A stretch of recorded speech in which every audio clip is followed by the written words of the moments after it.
τυχαίο γεγονός, μια νύχτα με αστέρια που βρέθηκε αναρχικός σε λάθος μπατσουχέρια κι απ' το ανοιχτό παράθυρο έπεσε μοναχός του γιατί όλοι τον τρέλανε, ο άλλος εαυτός του.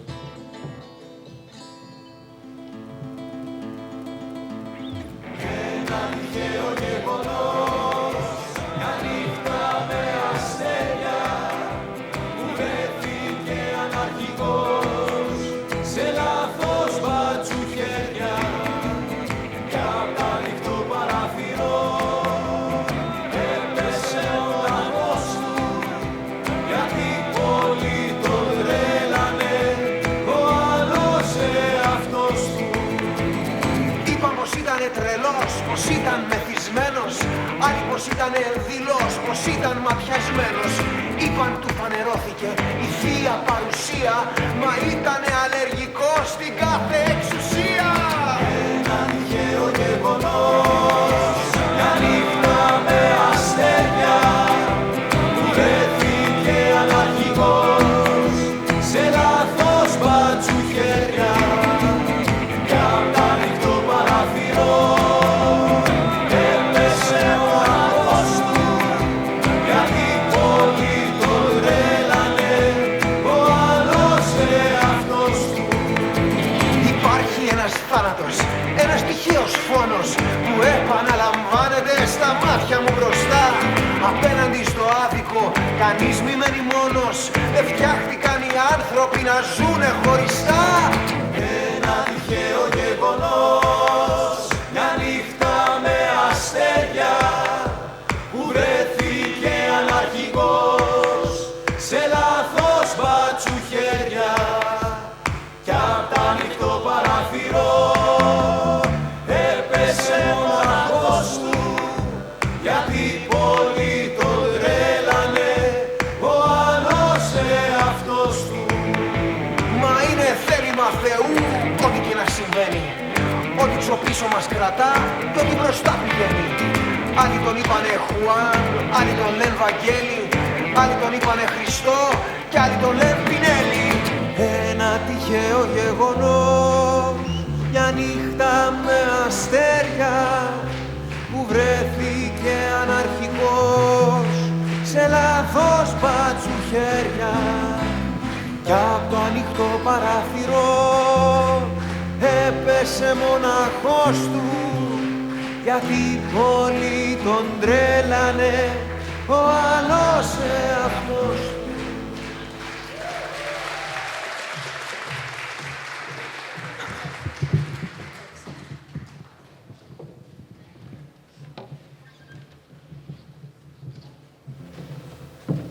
Hello everyone, my name is Dimitris Papavasiliou and today I'm going to talk about the story behind the song that you've just listened to, An Accidental Death of an Anarchist.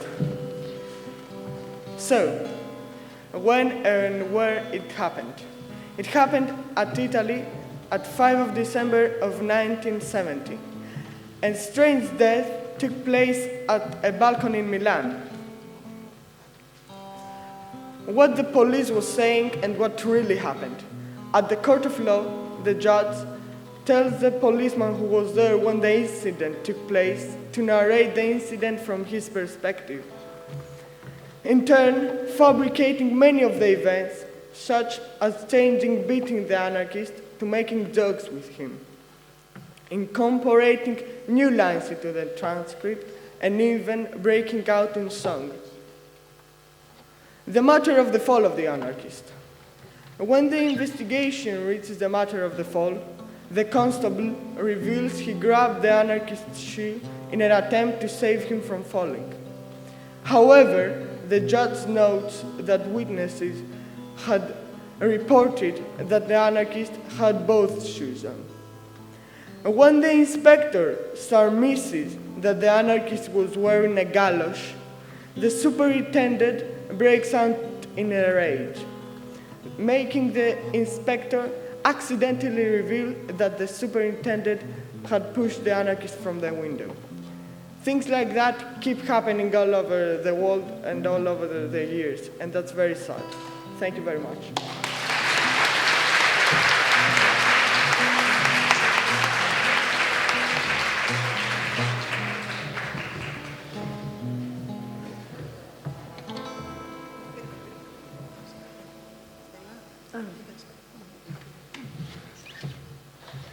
So now we would like Angel, Mary, and Harmony to welcome you on the 5th Annual Youth Conference.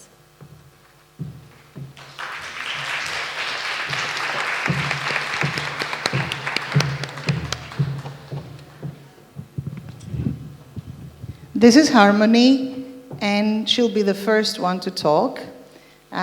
She will welcome you to the Youth Conference. Harmony?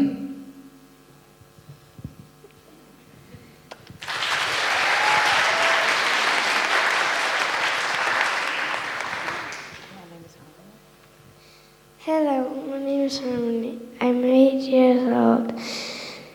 I am a story. She's a story.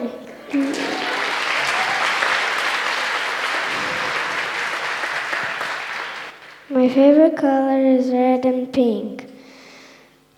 My favorite book is Little Red Riding Hood. Your favorite food? My favorite food is sushi and spaghetti. Your favorite song? No song? Okay. Your favorite place to be? No. Your favorite school subject? Nothing. Okay, so are you a story? Yeah? Yes? Say welcome to everybody. Hi. Welcome. Thank you, Harmony. So, θα σας πω μια ιστορία. Καλώς ήρθατε και θα ξεκινήσουμε. Πριν 6 χρόνια, ένα αγόρι ήταν νέος δάσκαλος και είχε μια τάξη πάρα πολύ ζωηρή. Όλα τα ζωηρά παιδιά που κάνουν όλες τις αταξίες, γινόταν χαμός. Αυτός ο νέος δάσκαλος είχε τις περισσότερες επιτυχίες σε αυτό που λέμε exams, στις εξετάσεις. Μια μεγάλη δασκάλα, μια μέρα, πήγε και του είπε, «Μα καλά, πώς τα καταφέρνεις και οι μαθητές σου τα πάνε τόσο καλά, ενώ είναι τόσο ζωηροί, τόσο μη επιμελείς». Και είπε λοιπόν αυτό το αγόρι τότε, «Α, ξέχασα να σου πω, δεν κάνουμε το βιβλίο». Και αυτή είναι η αρχή του Deeper Learning. Λοιπόν, σας καλωσορίζουμε στο 5ο Youth Conference. Πριν 6 χρόνια ξεκίνησε το Deeper Learning. Αμέσως κάναμε το πρώτο Youth Conference και το κάνουμε κάθε χρόνο. Ακόμη και COVID times it was online. Θα ξεκινήσουμε με τους μαθητές. Θα διακόπτουμε ελάχιστα, μόνο αν υπάρχουν τεχνικά προβλήματα. Guys, you have 5 minutes for each presentation. When you have 1 minute left, you will see this. So you know you have only 1 minute left. And when it's the end, you will see this. And you have to stop. So for now, just for 1 minute, I would like to invite a teacher, author, and activist on stage to welcome you to our youth conference. Catherine Riley, please.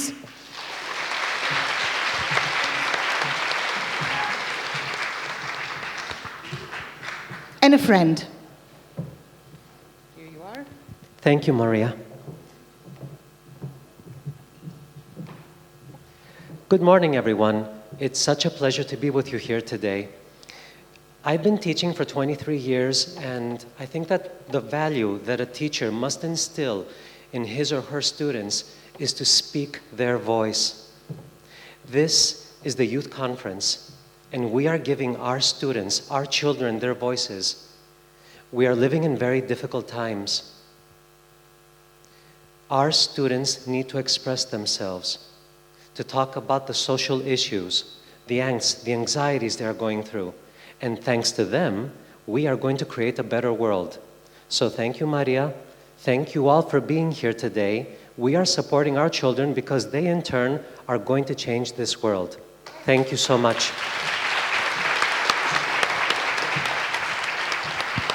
Thank you, Catherine. Guys, the floor is yours. We will disappear.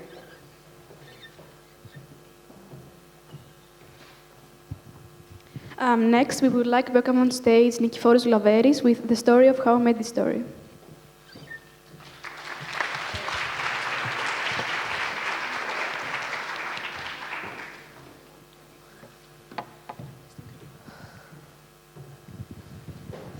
The history of a story.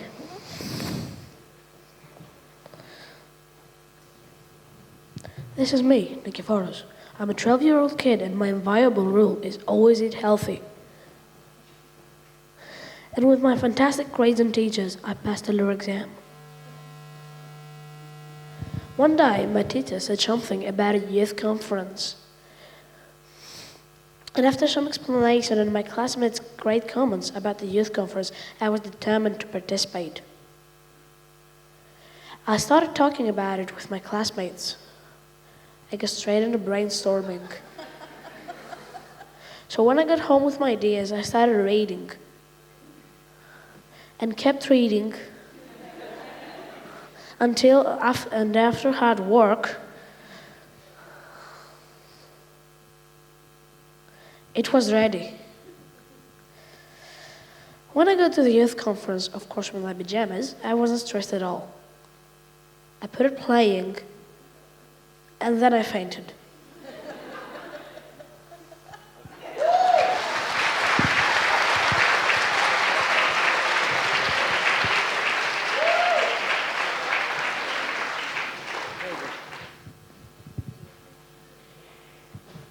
Next speaker is Danai Kartselu with her presentation, I'm Enough.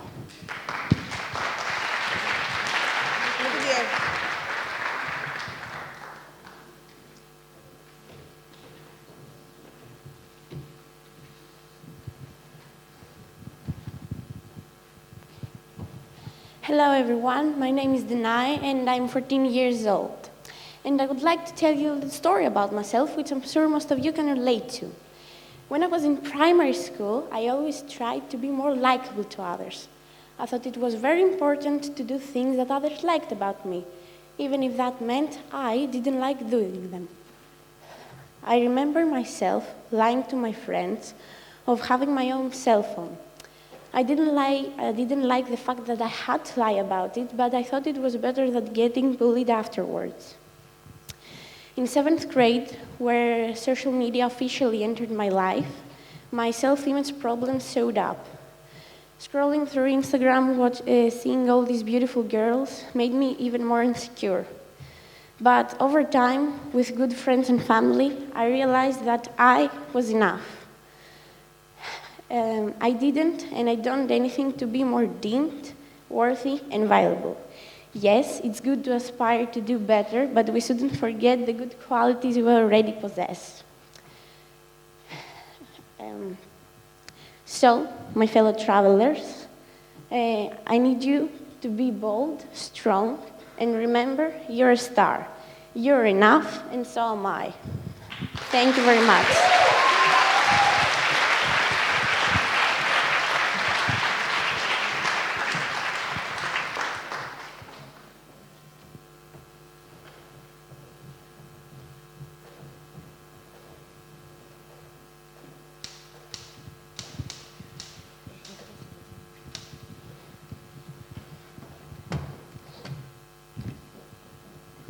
If you're wondering what this is, it's my typewriter. It's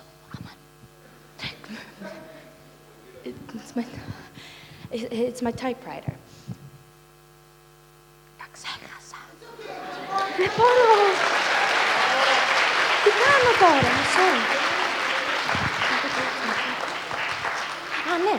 Do you love stories? Of course you do. That's why we're all here today. Let me tell you the story of how I got my typewriter and the magical things that I did with it.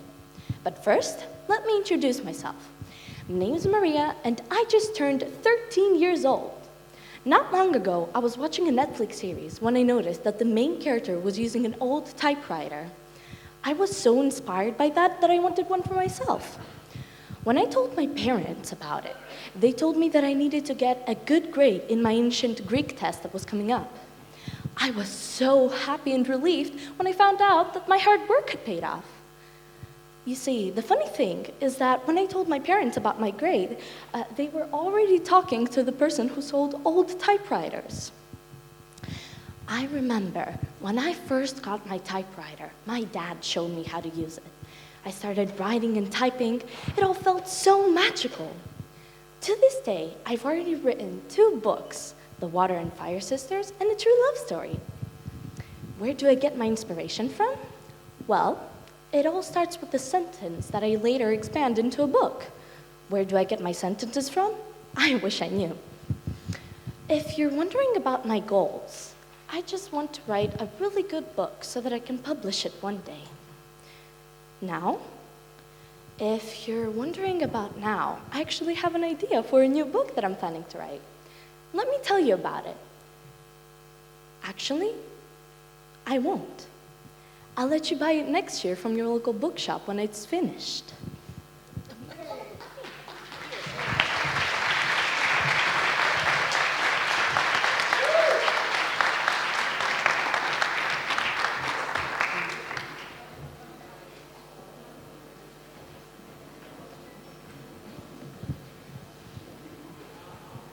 Next, we have Jana, Iband, Thadori, and Lefteri on how stories change our brains.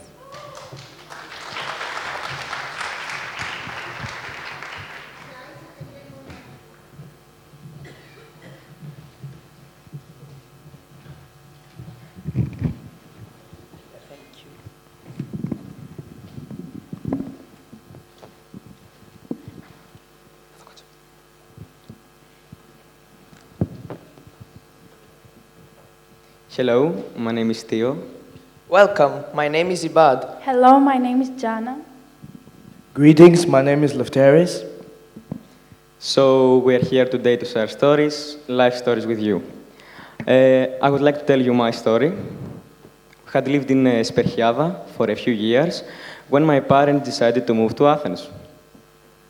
In this neighborhood lived a cute big dog, a stray, named Spithas, that everyone fed, but he had chosen us to be his family. The day before we moved, I was desperate, not because I would miss my friends or school, but because I could not imagine my life without him. I'll never forget his eyes, surprised, almost shocked when he realized he was being left behind. And I'll never forget him running breathlessly after the moving van we were in. I did not see where he stopped or what happened to him, because I was crying out in despair for losing him. Spithas had lost his family too, but he got also lost. He never returned to our neighborhood and was never seen there again.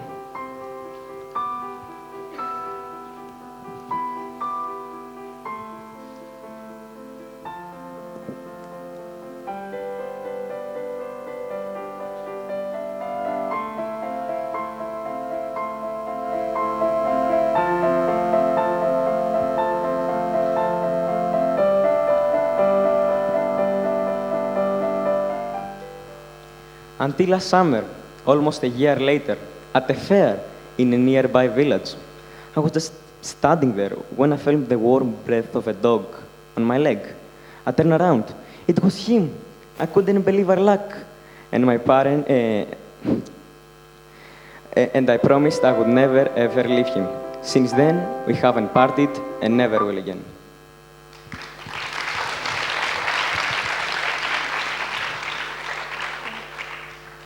It's a touching story, isn't it?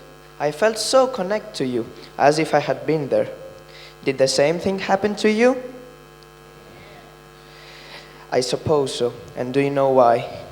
Because when you listened to his story, you had high levels of oxytocin in your blood flow, whether you liked it or not, which means that you felt more human.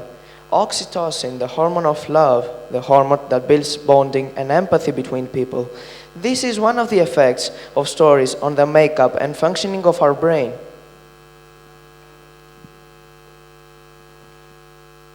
But there are other hormones that are elevated by storytelling, not only oxytocin, but also dopamine and endorphin.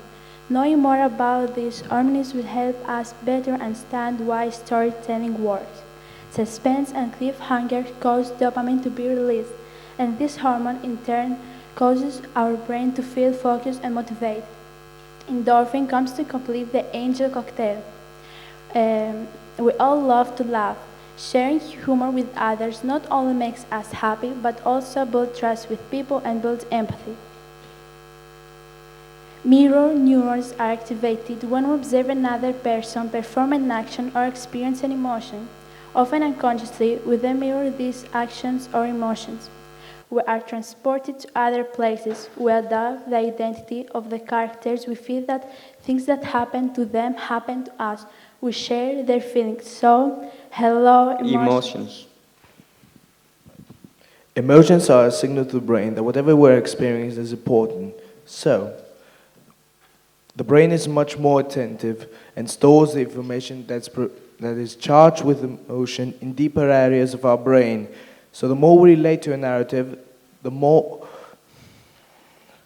likely we are to remember it presented in the form of a story.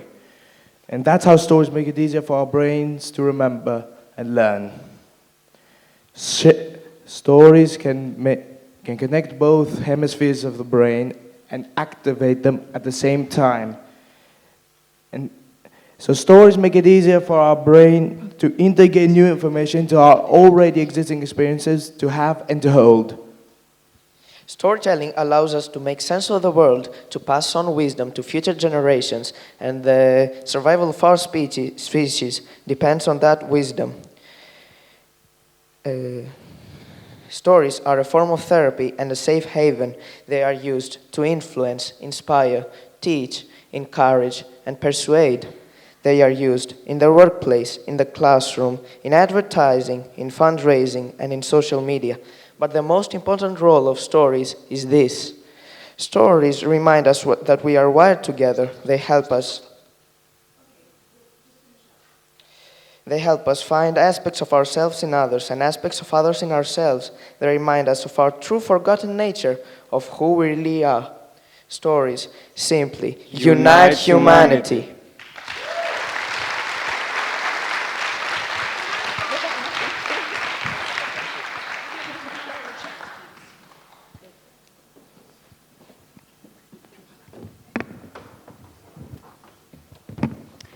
Up next, we have Nefeli Pekidi presenting Ghost Stories.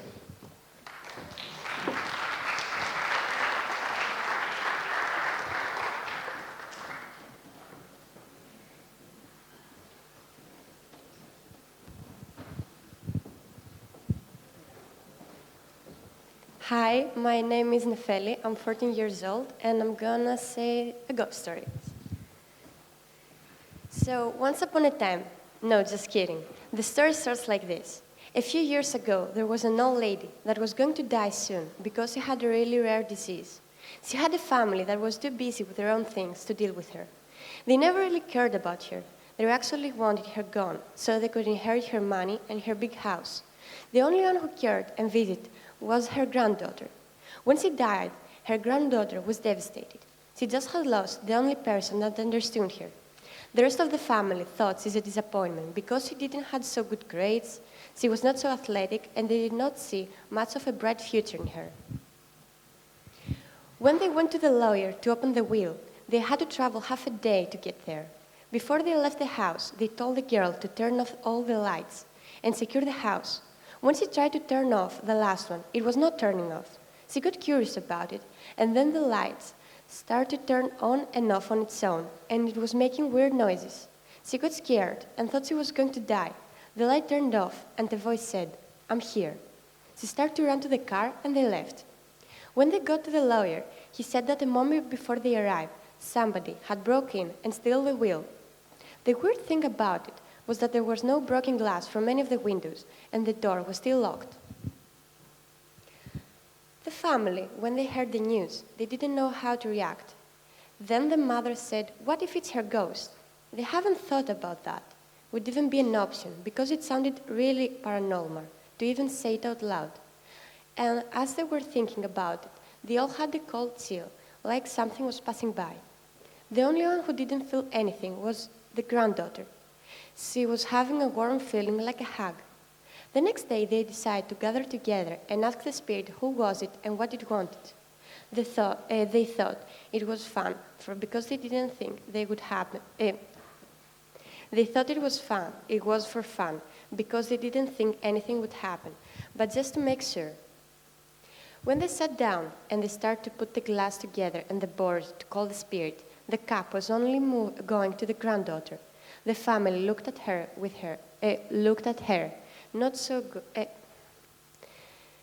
The family looked at her, not so good eyes filled with curiosity and hate, as two pieces of paper dropped, one to the girl and the other to the mother. The girl got the will, and the mother a letter, which was saying that indeed it was the grandmother's ghost, and if they didn't believe that thing, it would happen to them. Bad things would happen to them. Everything at the will was left to the girl, and she was so happy that she would actually pay the fees to go to university with that money.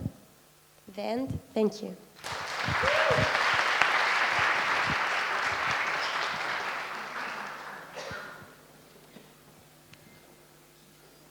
Now let's welcome Naya Politi, Παρασκευή Καλίβα, Κωνσταντίνα Συρμοπούλου, Ευαγγελία Τσιντογιάννη, and Irini Vanani to our stage.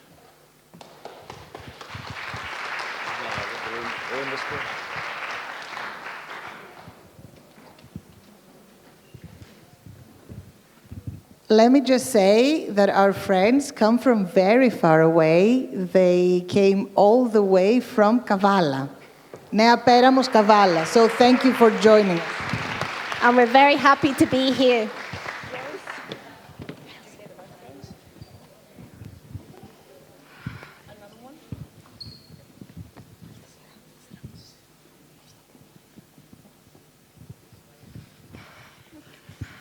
The structural model of personality, also known as Freud's personality mode, proposes that the psyche is comprised of three parts: the id, the ego, and the superego. These three elements make up a person's personality. Imagine you had a devil sitting on one shoulder and an angel on the other. The devil is the id, the part of our personality that is impatient, impulsive, and driven by desire.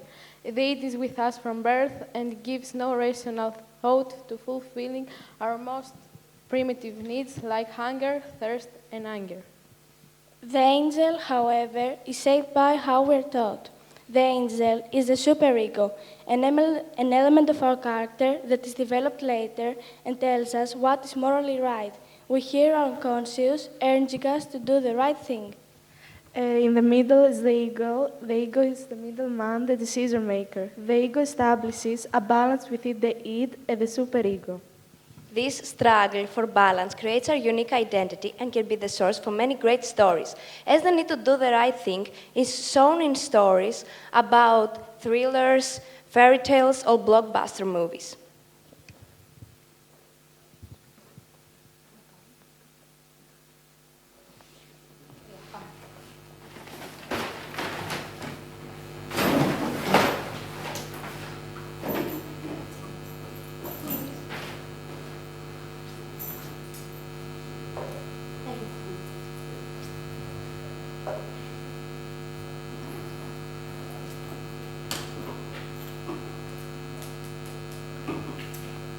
You won't believe what just happened.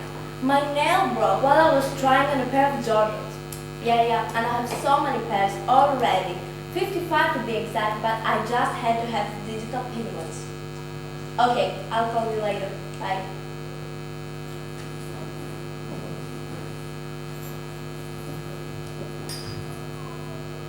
Oh my god, that was my taxi!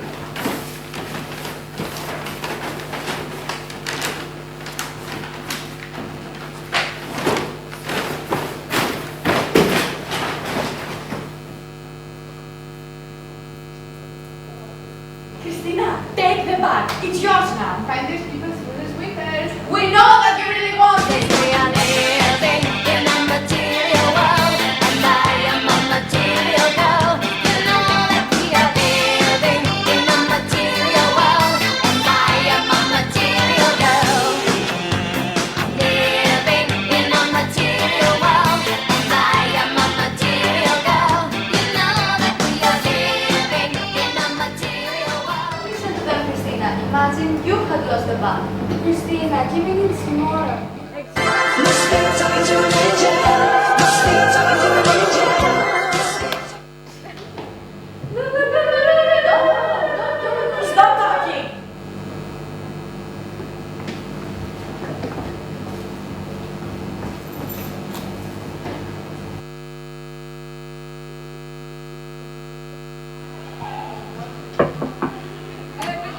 Hello, how can I help you? The girl left your bag at the coffee shop and I decided to have it in.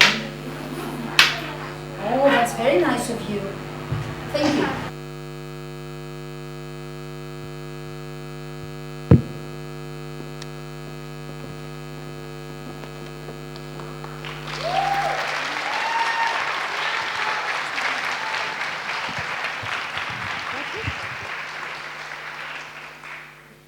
This story could have various outcomes. Christina could have kept the bag and its contents, or she could have grabbed the bag and tried to chase after its owner. The internal dilemma may never have happened. She could have returned the bag but kept the memento, easing her conscience. After all, would the forgetful girl really miss one of the 1,000 perfumes she probably owns? But that is what makes us unique. Our internal voices as the different elements of our character playing their role, shaping our behavior and actions, resulting in our own stories to tell.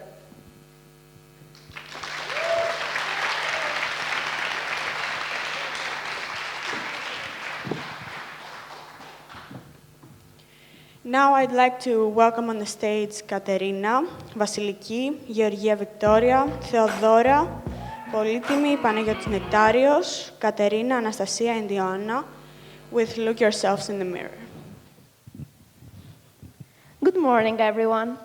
We are a group of restless teenagers presenting real and fictional stories mirroring the chief concerns of the broken, or not so broken after all, moral compass of contemporary societies around the world.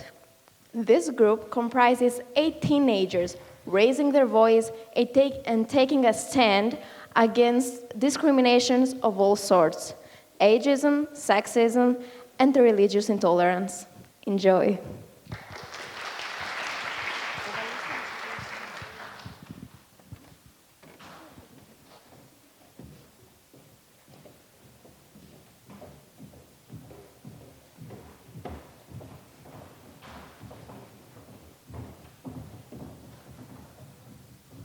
Maybe I'm blind, thinking I can see through this and see what's behind. Got no way to prove it, so maybe I'm lying.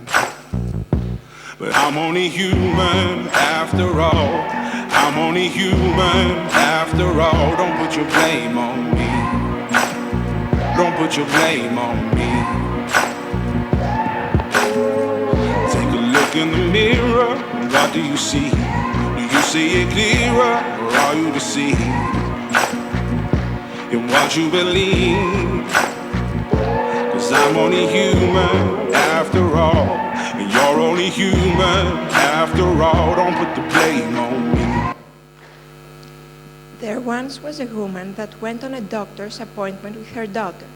Everything was going well until the doctor only started speaking to her daughter about the woman's problems, as if she wasn't there.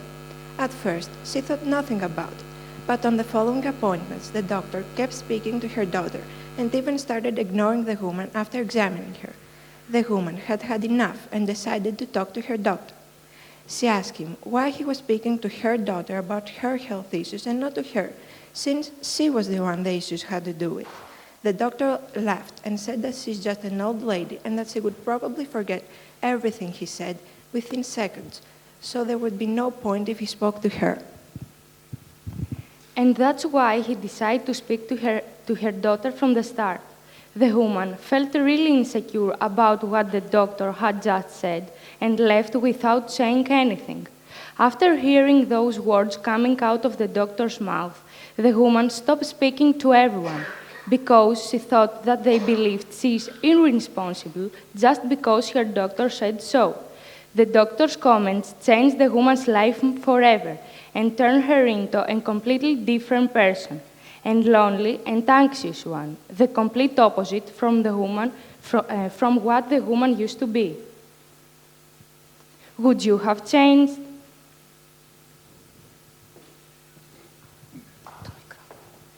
Come on, pick up Alice, I'm running late. Hello! Alice, hey, good morning.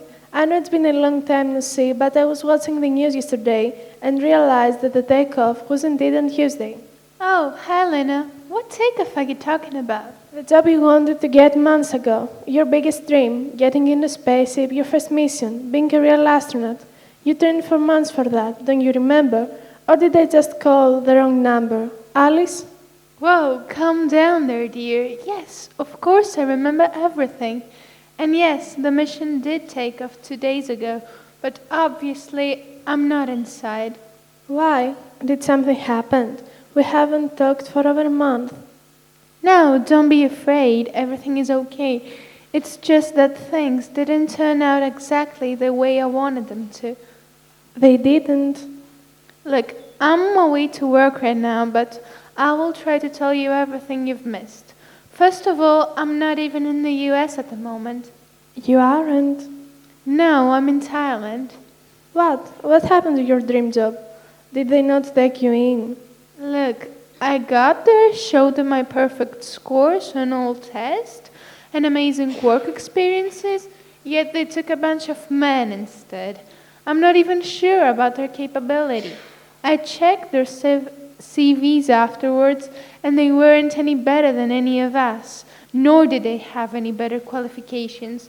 They just took them in and sent all of us home. They might be sons of wealthy members of the company's board of directors, or just because they were men. Many things might be. The only sure thing is that they didn't pick me, but my life goes on. Do I wish I was on that spaceship right now? More than anything. It has been my dream ever since I was a child, but that's just life. Alice, can you hear me? Alice lowered her hand and let her phone fall to the ground. In front of her stood a TV inside a shop window, with a reporter talking loudly, and the image behind him being satellite images of an explosion in what seemed to be outer space. The title of the news outlet read, "Deadly Accident in Newly Departed Mission to Mars. All 12 passengers of the Starship dead." The only thing she heard through the glass window was an anonymous ground witness saying that none of the 12 astronauts were actually qualified to both take part in the mission or prevent any kind of accident. Was it pure luck? When Hazel started high school, she was the only girl in the entire school who was wearing a hijab, and she was really scared. She was nervous and afraid that people would question and look at her weirdly. However, no one had any problem with Hazel, and everyone seemed to accept her and be friendly with her, so she started to feel more comfortable. One day, she was sitting in class, minding her own business, while a group of guys across the classroom were playing Truth or Dare. One of the guys from the group came up behind her, pulling her hijab off. She froze on the spot, and she was really shocked. The only thing she could do was to take her blazer off and cover her hair. She wanted to go to the teacher, and as she was walking, the guy with his friends came up to her, trying to pull her blazer off as well, saying, "Now let us see your hair. Go away, little Muslim. We don't want a Muslim girl in this school." She was feeling so attacked, and she wanted to cry. She just said, "Please, leave me alone. I didn't do anything wrong. I just want my hijab back, please." Luckily, somehow, she managed to get away from them, and she went up to the teacher. She told her that these guys made it dare to pull her hijab off, and she didn't know what to do because everyone saw her hair. Her teacher said, "It's okay, don't worry, just quickly go to the bathroom and fix it up." She ran as fast as she could down the stairs across the passage and went to the bathroom. She eventually calmed down and fixed her hijab. As she was going back in class, all the students were gone, and the guys who had put her hijab off were studying in the class with the teacher. She was yelling and shouting at them. Afterwards, the guys left, and the teacher came up to Hazel. She asked if she was okay, and she said yes. She told her that if anything would happen again, she would like to know. Hazel was feeling much better after that, and she was pretty sure that everyone would have already forgotten about it. Would you forget about it? The end.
Και τώρα με τεράστια χαρά, τιμή, συγκίνηση θα σας παρουσιάσω τρεις αγαπημένους μου φίλους, τη Βαλέρια την Κουρούπη, τον Νίκο τον Ξίδη και την Αντωνία την Τζολάκη από τους Απότυχανς, που θα μας πούν τη δική τους ιστορία. Γεια σας, καλημέρα. Γεια χαρά. Είμαστε πανευτυχείς που είμαστε μαζί σας εδώ, γιατί η γλωσσομάθεια είναι σαν σπίτι μας. Έχει μεγαλώσει το παιδί μας. Το έχει μάθει οι γλώσσες. Έχει σπουδάσει εμάς κοντά στη μέρη για το πώς θα μεγαλώνουμε το παιδί μας, πώς θα σεβόμαστε τους νέους ανθρώπους. Είναι τέλειο το θέμα σας σήμερα που είναι οι ιστορίες σας και ανυπομονούμε να τις ακούσουμε και είμαστε κι εμείς εδώ για να σας πούμε μέσα από 4 τραγούδια ιστορίες με το δικό μας τρόπο. Πες κάτι κι εσύ. Εγώ θα τα πούμε τα τραγούδια. Εντάξει. Ο καλλιτέχνης μιλάει με την τέχνη του. Εσύ θα πεις κάτι, όχι κουρδίζεις, Είναι ένα τραγούδι από το Κουρδιστάν, πολύ σπάνιο. Πάμε. Πάμε μια ιστορία του Διονύση Σαββόπουλου. Από τους Σαχαρνείς.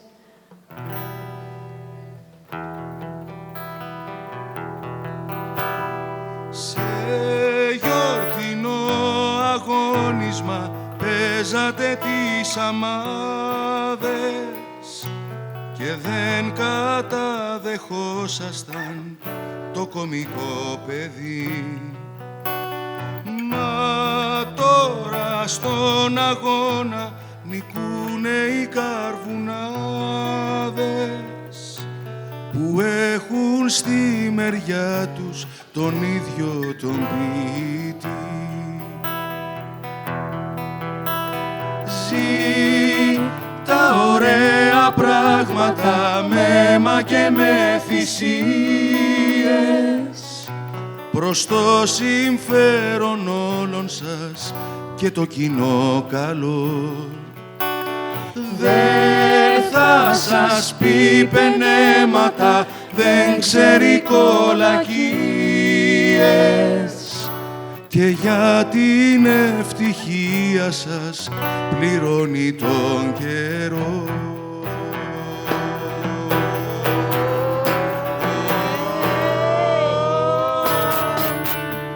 Μούσα καρβούνα ρούθρακα μου πυρωμένη, σπιθίτσα φουντωμένη, μάνα απνοές τρελού, μαρδάρι που μιλά σαν ψάρι φαγωμένο. Αχ, πολλαπλασιασμένο και σαν καρβέλινα. Έλα την Κυριακή με το βαρύ σου τέμπο κι οι δυο Σοφία Βέμπο ακούγαμε εκεί. Ποιος μας γυροκομεί τη σήμερον ημέρα, ψιστιέρα, καρβουνιέρα, μούσα δεκεμβριανή. Πολέμησα καιρό σε όλα τα πεδία και με τη φλήμανια ξέσκιζα τον εχθρό. Τώρα με χειρουργεί η αλήθωρη νεολαία, μια τσοχλανοπαρέα που κάνει κριτική. Οι γέροι χωριστά, οι νέοι άλλο πράγμα. Όποιος τους θέλει αντάμα πληρώνει ακριβά. Πρόστιμο μια ζωή στην κλεψίδρα και στα εφετεία. Είναι μια κοροϊδία σκιά του δικαστή. Σε γιορτινό αγώνισμα παίζατε τις αμάδες και δεν καταδεχόσασταν το κωμικό παιδί. Μα τώρα στον αγώνα νικούνε οι καρβουνάδες που έχουν στη μεριά τους τον ίδιο τον ποιητή.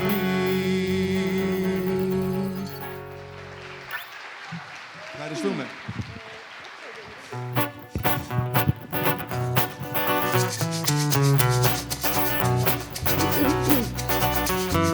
Είμαι φτωχός, κουρασμένος, σκυφτός ανθρωπάκος των ταπεινών και των άλλων πουλιών φιλαράκος.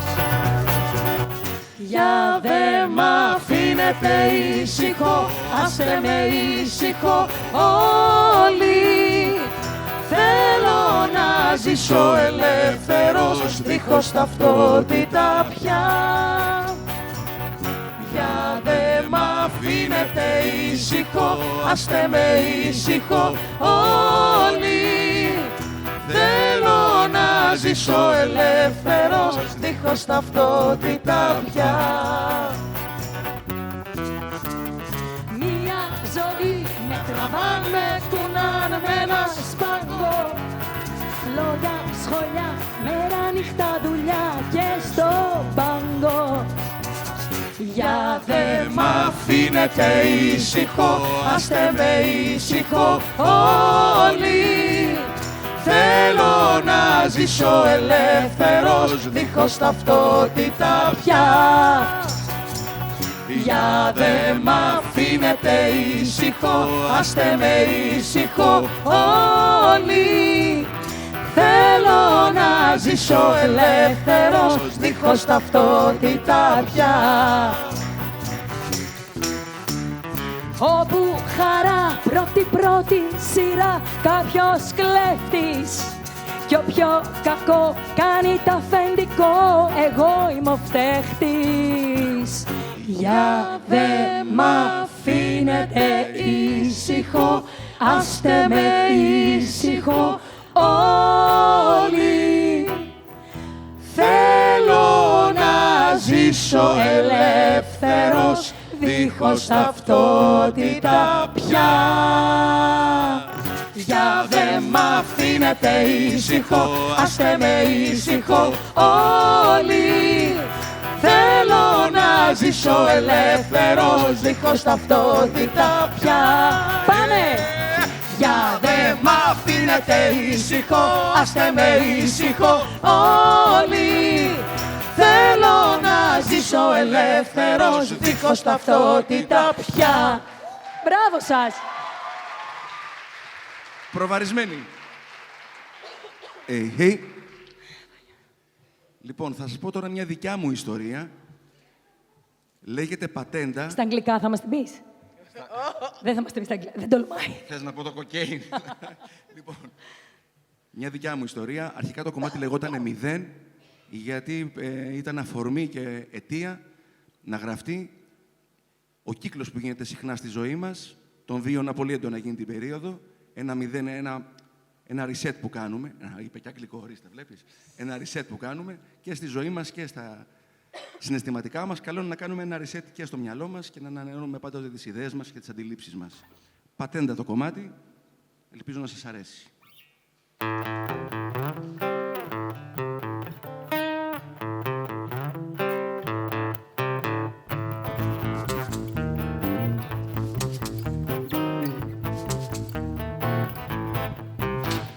Χρόνια τώρα κυνηγάω αυτό που τόσο αγαπάω. Πέφτω μια σε τείχο, μια σε γκρεμό. Τείχος πάω με κεφάλι, στο γκρεμό πάω απ' την άλλη και δεν τρέπομαι να σου το πω. Τώρα πια λοιπόν δεν σκάω, τι κρατάω, τι πετάω. Ταυτότητα δεν ψάχνω εδώ. Κύκλους η αγάπη κάνει κι όποιος πάει το κύκλο χάνει και δεν τρέπομαι να σου το πω. Την Gibson έκανα κονσερβοκούτι, τη Stratocaster μου έκανα ούτι, τα τύμπανα έλουσα με βενζίνη, η ανάμνηση μόνο να μείνει. Άλλαξα απ' έξω κι από μέσα, ο χρόνος μάγκα μου δεν έχει πέσα. Έχασα φιλιά, λεφτά και χρόνο και στο 0 αρχίζω και τελειώνω.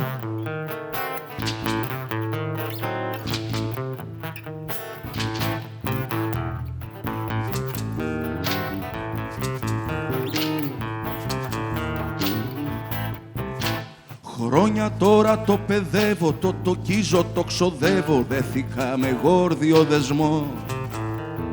Τα δεσμά μου θα τα σπάσω, θα αποστατήσω, θα αντιδράσω και δεν τρέπομαι να σου το πω. Πια κοιμάμαι όταν χαράζει και φοράω ότι δεν ταιριάζει. Ταυτότητα δεν ψάχνω εδώ. Κύκλους η αγάπη κάνει κι όποιος πάει το κύκλο χάνει και δεν τρέπομαι να σου το πω. Την Gibson έκανα κονσερβοκούτι, τη Stratocaster μου έκανα ούτι, τα τύμπανα έλουσα με βενζίνη, η ανάμνηση μόνο να μείνει. Άλλαξα απ' έξω κι από μέσα, ο χρόνος μάγκα μου δεν έχει πέσα. Έχασα φιλιά, λεφτά και χρόνο και στο 0 αρχίζω. Έκανα και το αμάξι γάστρα, στην αυλή κοιμάμαι με τα βανιτάστρα. Σε σαντούρι μετέτρεψα το πιάνο κι ό,τι είχα σίγουρο το χάνω.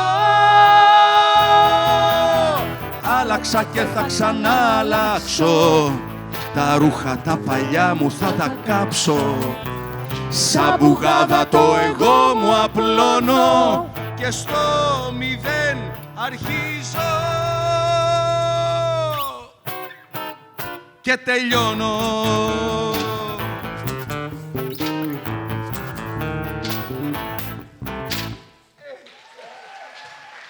Μπράβο, Ξύδη.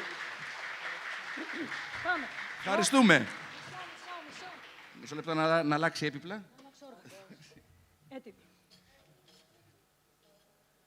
Ωραία. Είναι μια άλλη ιστορία. Ναι, πες εσύ. Είναι μια άλλη ιστορία για άγρια θηρία.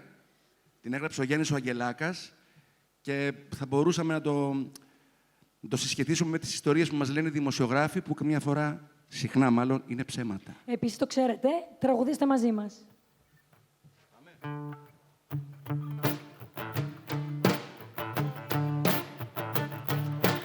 Buddy, you're the boy, make a big nose playing in the street. Gonna be a big man someday. You got the motto on your face, your big disgrace. You're kicking your can all over the place. We will rock you. Rock yeah. We will rock you. Rock yeah.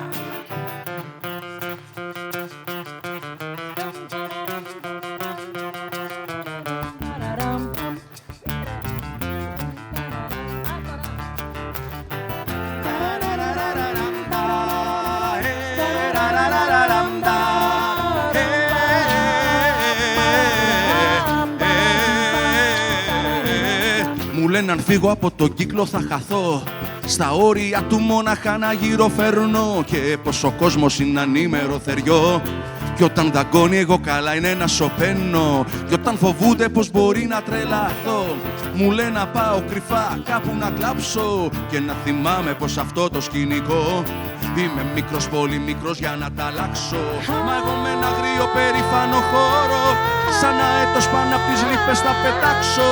Σιγά μη κλάψω, σιγά μη φοβηθώ. Σιγά μη κλάψω, σιγά μη φοβηθώ. Θα πάω να χτίσω μια φωλιά στον ουρανό. Θα κατεβαίνω μόνο αν θέλω να γελάσω.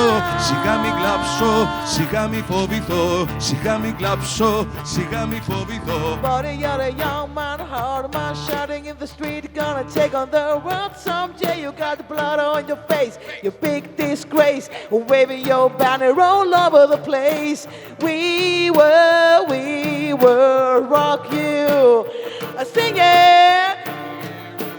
We will rock you. Φύγω πιο ψηλά θα ζαλιστώ. Καλύτερα στη λάσπη εδώ μαζί τους να κυλιέμαι. Και πως αν θέλω περισσότερα να δω, σε ένα καθρέφτη μοναχός μου να κοιτιέμαι. Κι όταν φοβούνται πως μπορεί να τρελαθώ, μου λένε να πάω κρυφά κάπου να κλάψω. Και να θυμάμαι πως αυτό το σκηνικό είμαι μικρός, πολύ μικρός για να τα αλλάξω. Μα εγώ με ένα αγρίο περήφανο χώρο, σαν αέτος πάνω απ' τις λύπες θα πετάξω. Σιγά μη κλάψω, σιγά μη φοβηθώ. Σιγά μη κλάψω, σιγά μη φοβηθώ. Θα πάω να χτίσω μια φωλιά στον ουρανό. Θα κατεβαίνω μόνο αν θέλω να γελάσω. Σιγά μη κλάψω, σιγά μη φοβηθώ. Σιγά μη κλάψω, σιγά μη φοβηθώ.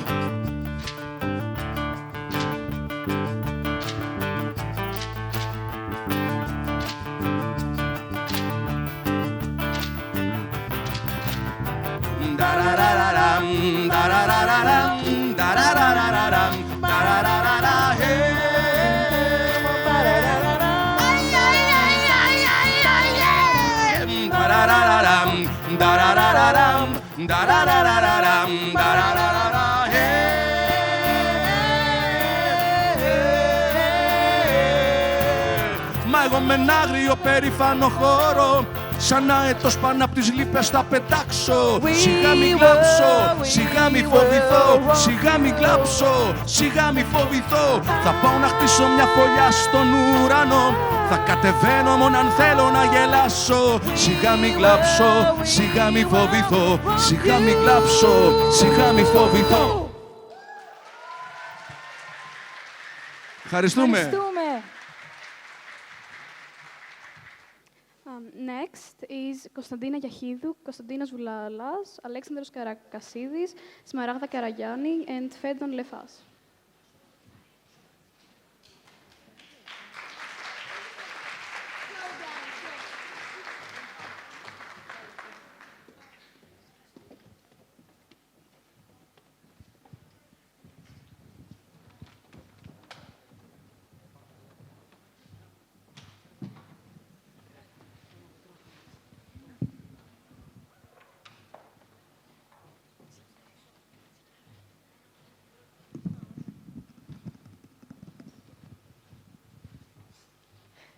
Hello, my name is Konstantina. I'm Smaragda. I'm Kostas. I'm Alex. I'm Fedon.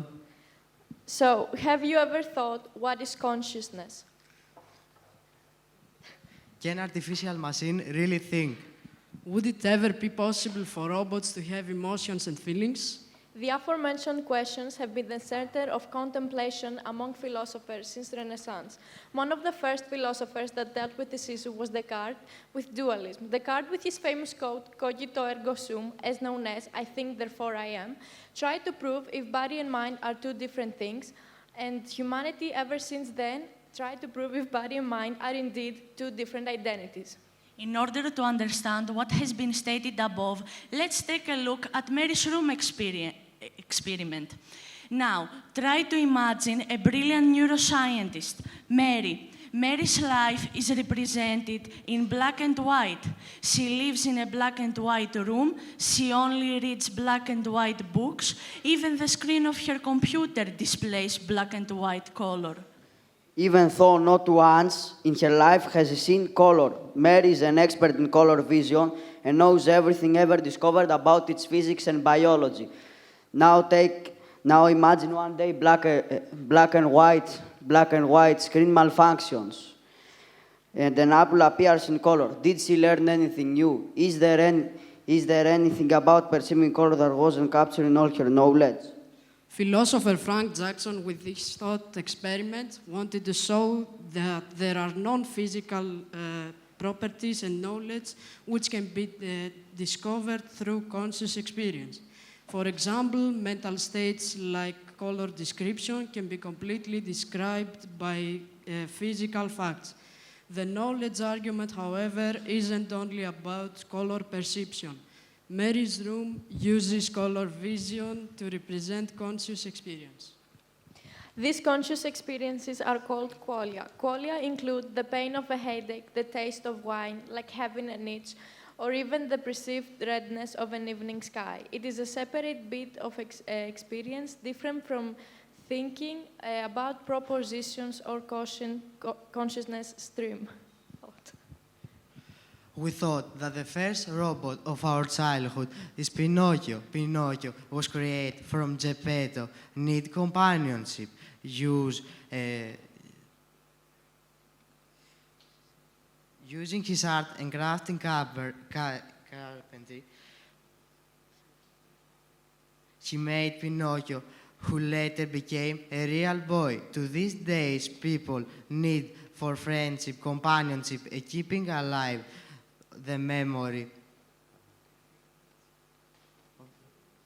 of the favorite who have departed has contributed to the evolution of capacities of AI. From TV series to real life, robots taking place of humans has been more common.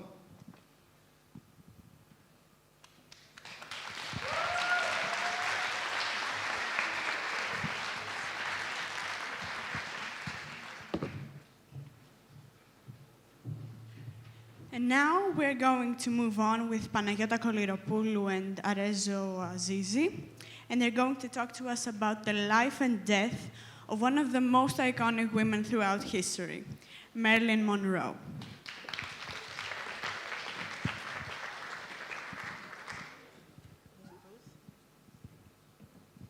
The life and death of Marilyn Monroe. Marilyn Monroe was a famous actress who became a major sex symbol and still is considered one, if not the most, beautiful woman who has ever existed. But this is not why we decided to mention her. She was believed to only be only dumb blonde, but she was more than that. With an IQ of 168, more than Einstein and Hawking, and feminist beliefs, a star who had depression as she was overly sexualized, her life can not only prove wrong the image they had for her, but can show the true side of being a Hollywood star and a woman then and now. But let's take things from the start. Marilyn, or Norma Jean Matterson, as she was originally named, was born on June 1st, 1926. Marilyn had difficulties growing up as her mother was schizophrenic and couldn't take care of her. At the age of 16, she decided to marry a neighborhood friend named James Doherty, who she later divorced in 1946. Marilyn studied acting at the Actors Lab in Hollywood and took literature courses at UCLA downtown. The husbands of Marilyn Monroe were three: James Doherty, Joe DiMaggio, and Arthur Miller. But she became famous due to the rumors that she dated JF Kennedy. Marilyn was found dead in her house at Los Angeles on August 5, 1962, due to a sleeping pill overdose. Her death was ruled a probable suicide. In recent decades, there have been several conspiracy theories about her death, most of which contend that she was murdered by John and/or Robert Kennedy, with whom she allegedly had love affairs. These theories claim that the Kennedy killed her or had her killed because they fear she will make public their love affairs and other government secrets she was gathering. On August 4, 1962, Robert Kennedy was in fact in Los Angeles. 2 decades after the fact, Monroe's housekeeper, Eunice Murray, announced for the first time that Robert Kennedy had visited Marilyn Monroe on the night of her death and fought with her. But the reliability of these and other statements made by Murray are questionable.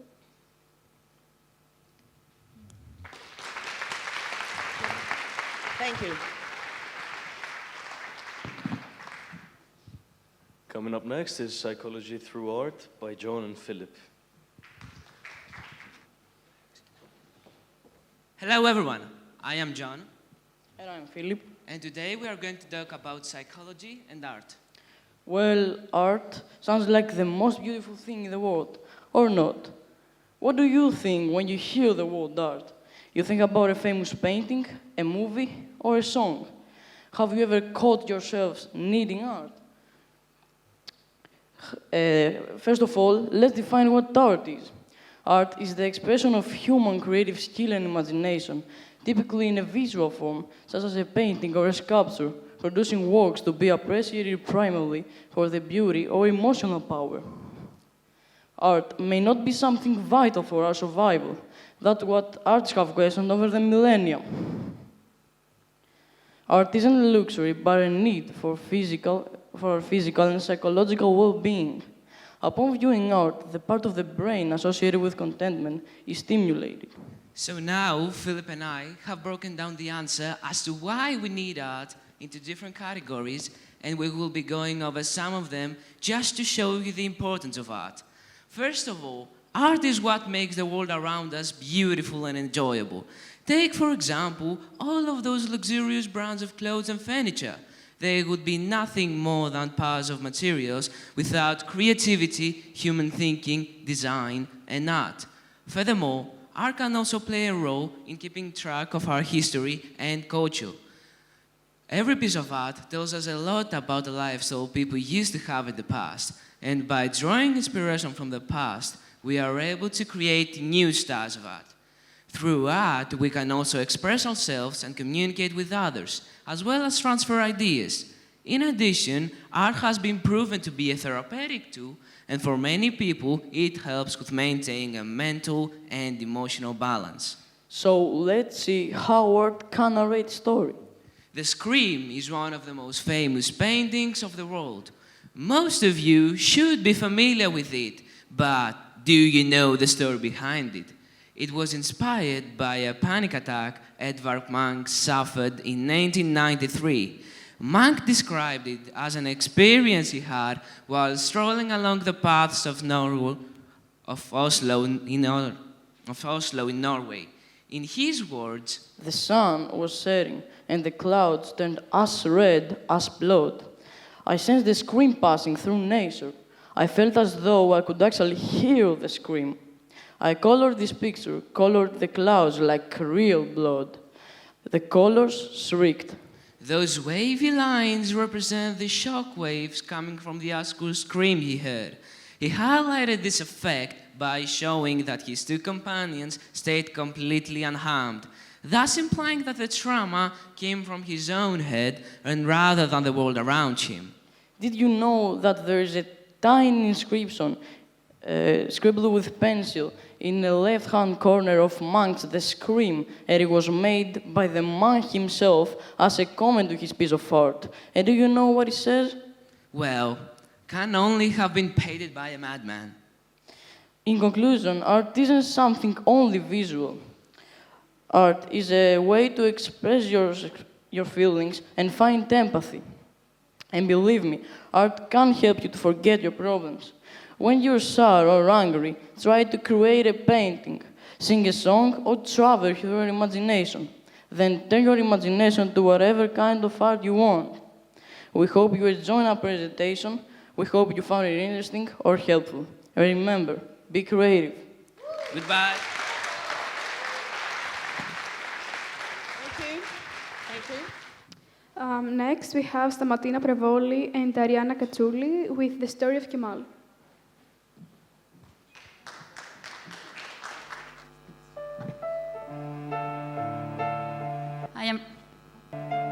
I am Stamatina. I'm Mariana.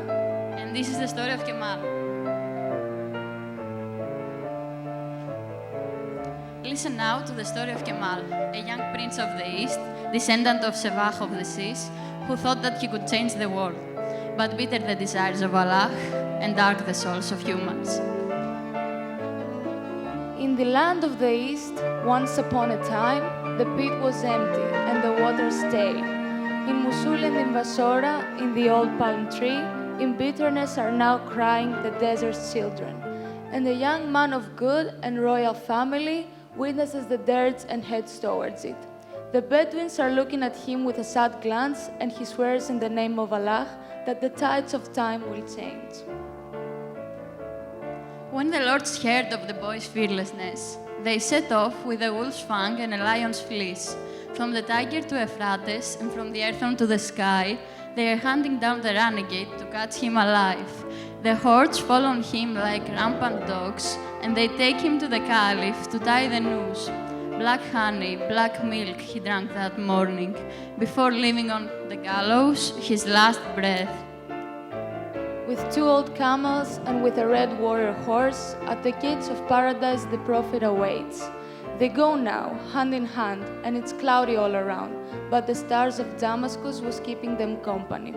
Within a month, within a year, they see in front of them Allah, who from his high throne says to foolish Sabah, "My defeated wise boy, times never change. With fire and knife, always the world moves ahead." Good night, Kemal. This world will never change. Good night.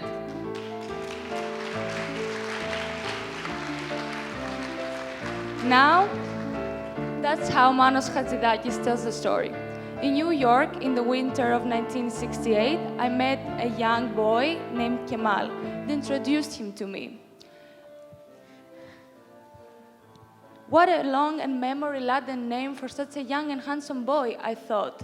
He had left his place under the pretext of some political opposition. Actually, I thought he wanted to get lost in America. I told him. He smiled. "Do you want me to show you around?" He politely declined. He wanted alone.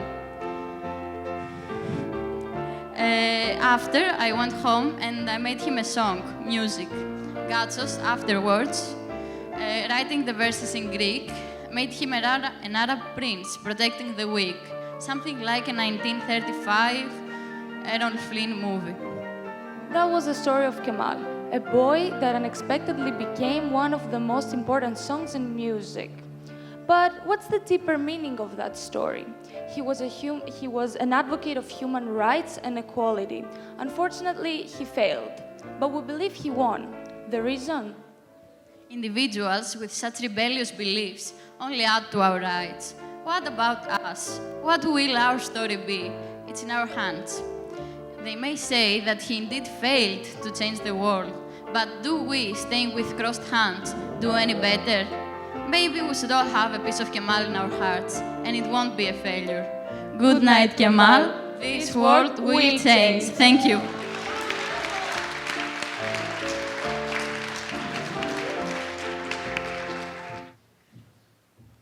Now I'm pleased to welcome on the stage Vivian and Mariasi. With their representation, without music, life would be a mistake.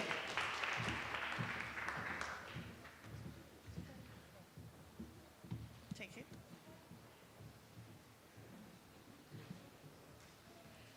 Hello, we're Mariasi and Vivian. And today we're going to talk about how music affects our lives. Our title is Without Music, Life Will Be a Mistake. Music has the ability to deeply affect our mental states and raise our mood. Music is a part of our daily life. When we need it, music gives us energy and motivation. When we are worried, it can soothe us.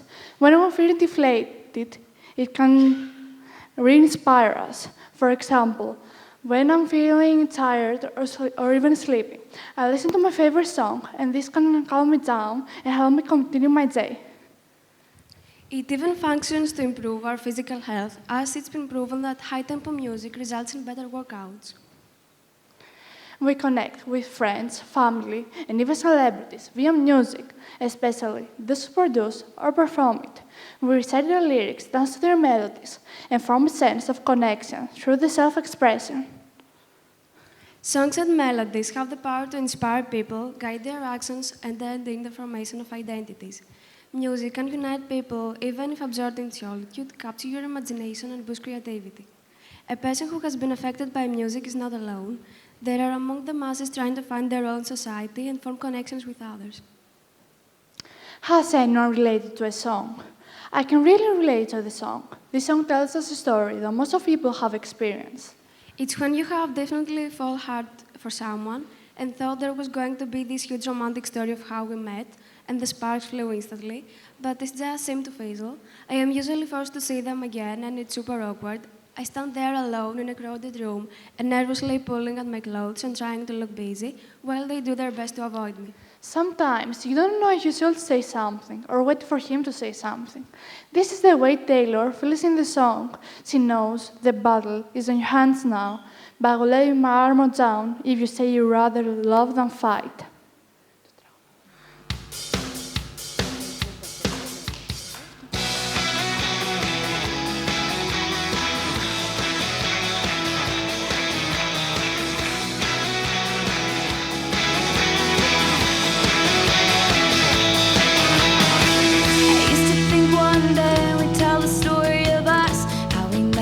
Sparks flew instantly, and people would say they're the lucky ones.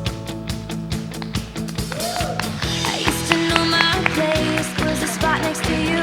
Now I'm searching the room for an empty seat, 'cause lately I don't even know what page you're on. Thank you, girls. Oh, a simple complication, miscommunicate.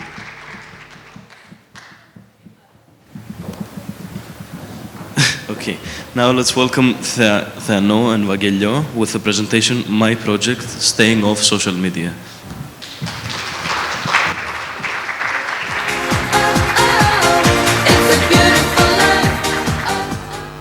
Hello, I'm Theano, and this is my presentation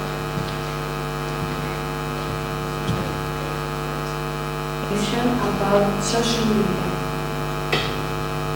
In our class, our English teacher suggested that we should stay off social media for 12 days. She then handed a journal to capture our emotions, if we succeed or if we fail. So here's how my journey went. On the first 3 days, I got to stay off social media for at least 7 hours in total, and it felt really refreshing because I got to do things like reading a book, listening to music, and playing football. But unfortunately, on the third day, I didn't got to stay off social media because I forgot about my goal. Starting the week, I didn't really got to succeed in my task, but I look forward for next week, and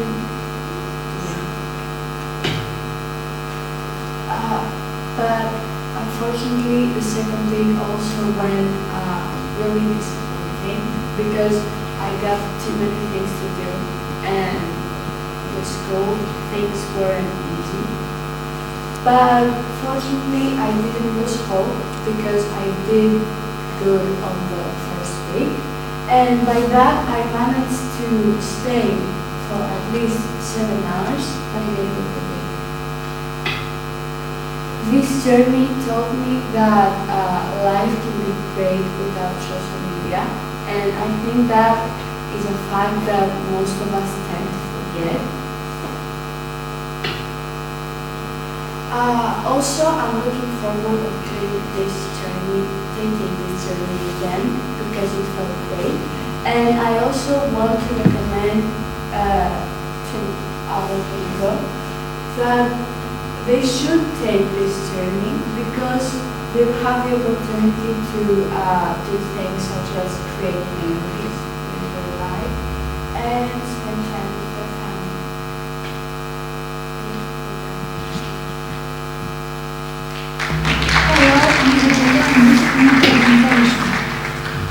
My project, staying off social media.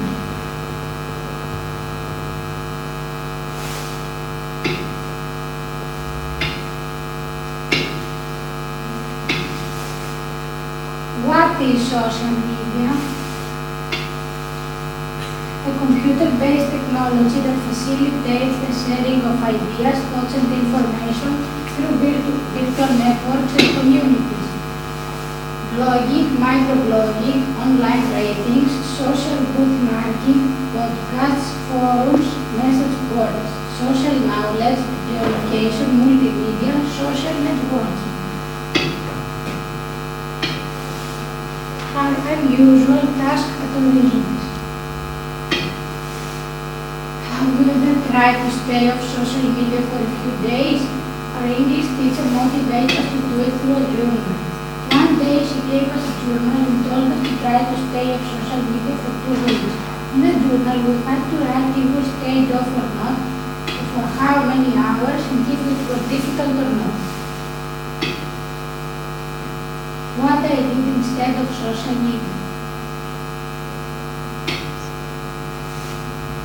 Our English teacher told us to try staying off social media for 12 days, and I managed to stay off. I stayed off for only 6 days. Instead of using it, I did other things like playing with my siblings, doing my homework, drawing, and reading extracurricular books. I didn't turn my phone every time I had a notification. In my opinion, it isn't difficult to try stay off social media if you want to try. Do you want to try staying off social media for a few days? Do you think you will manage to do it or not? And that's the end. Thank you for your attention.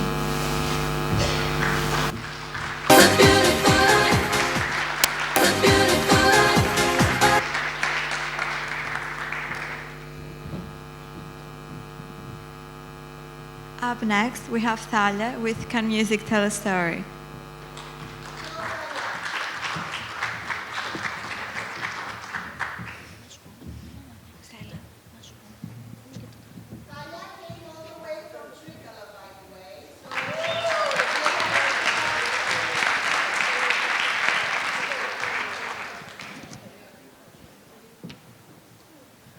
I ignored nothing in my songs. My imagination took me everywhere. Hello, I'm Thalia, and I'm from Trikala.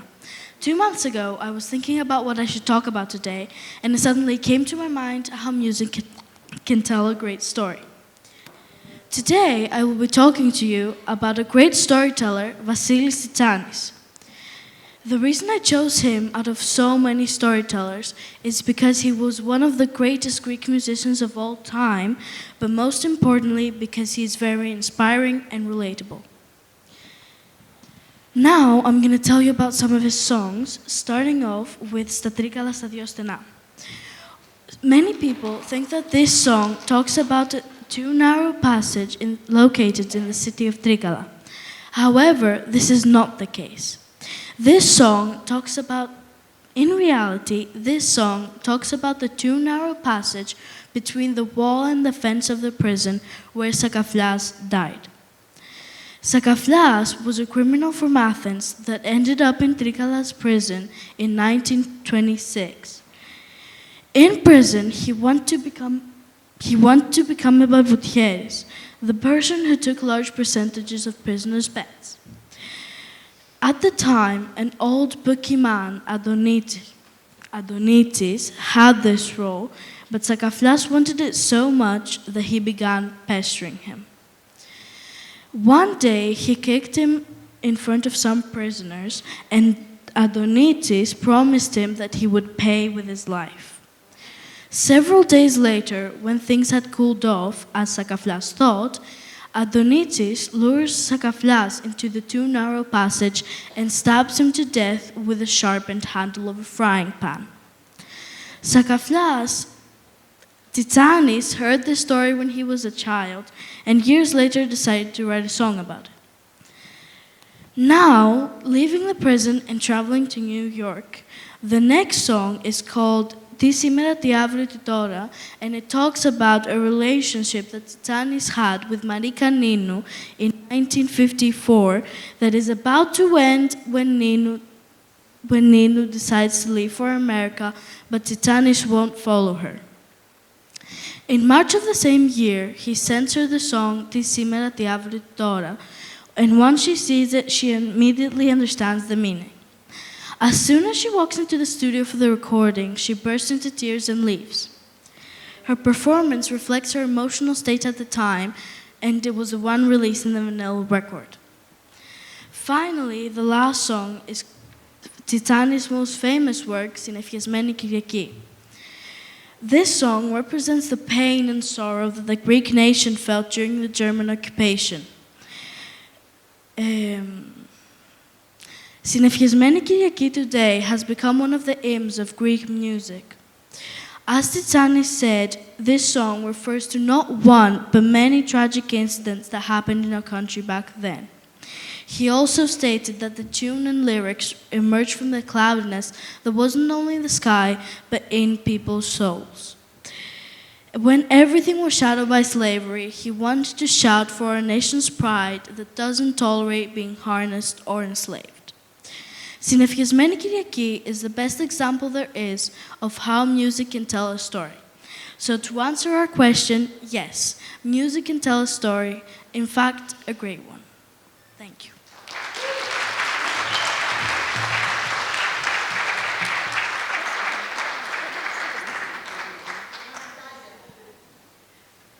And this is what I'm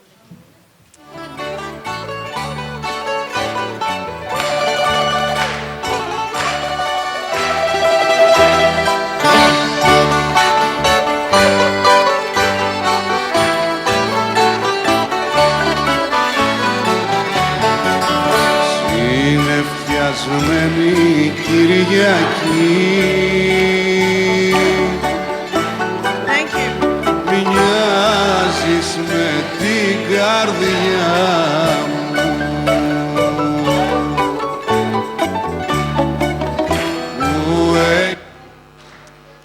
Next, we have Panagiotta Kaliropoulou presenting this story. This is a story without an end.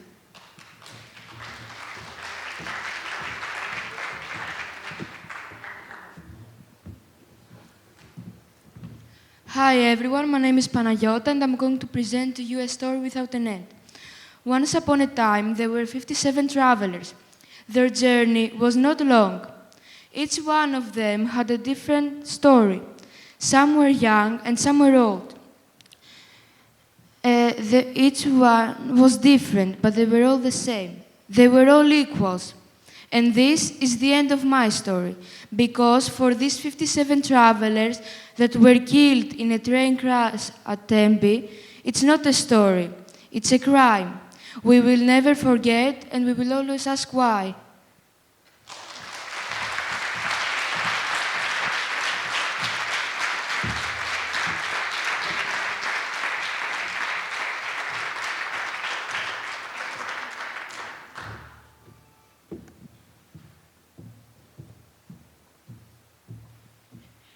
Next speaker is Kalia, and she will talk to us about addiction.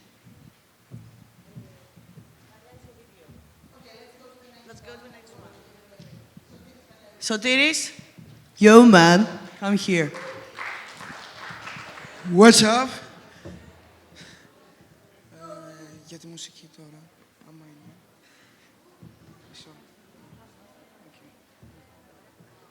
So, hello, my name is Sotiris, and today I'm gonna present the story of Greek rap.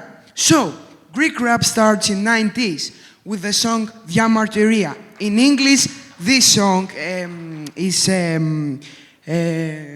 protest and is from active members that in a few minutes was gonna be in here.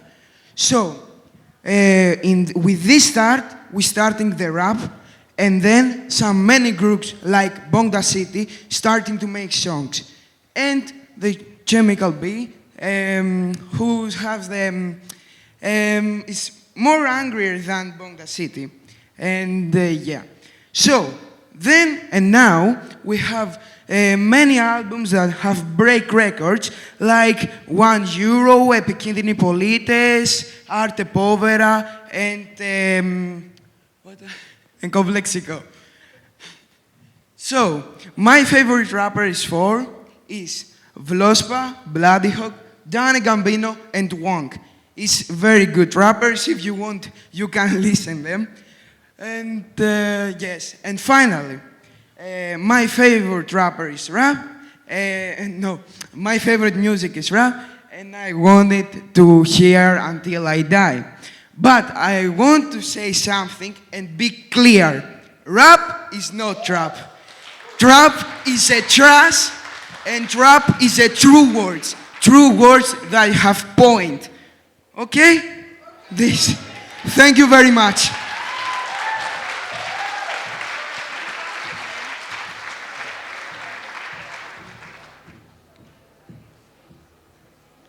Then we have Noni with the story of non giving up.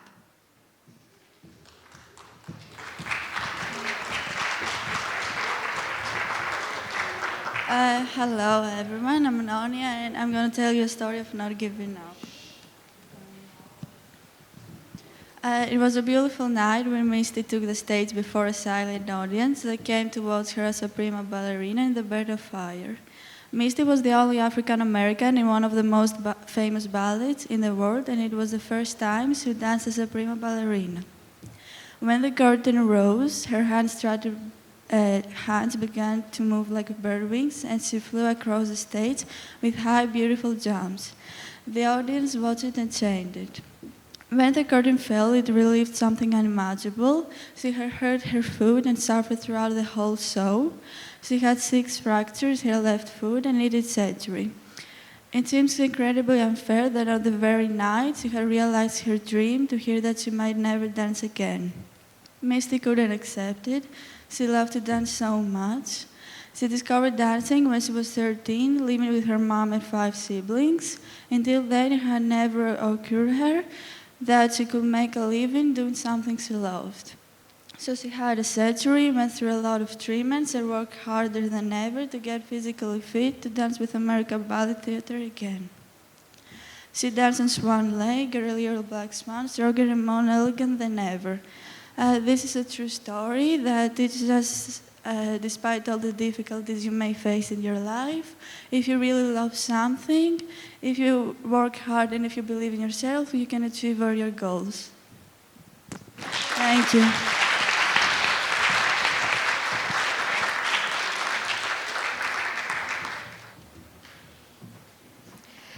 Next, you have Anastasia, Paraskivi, Dimitris, Eleftheria, and Lovzit, presenting the great souled one, Mahatma Gandhi. No, they're not here. Anyways. The next ones are Nefeli, Stamatis, Panagiotis, Rita, Pavlos, Tatiana, and Natalia, presenting Cinderella on Instagram.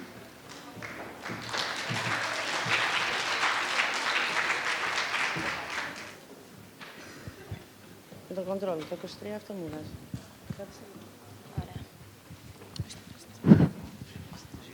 Okay, before we start, I would like to tell you that the pictures in our project are drawn by Natalia.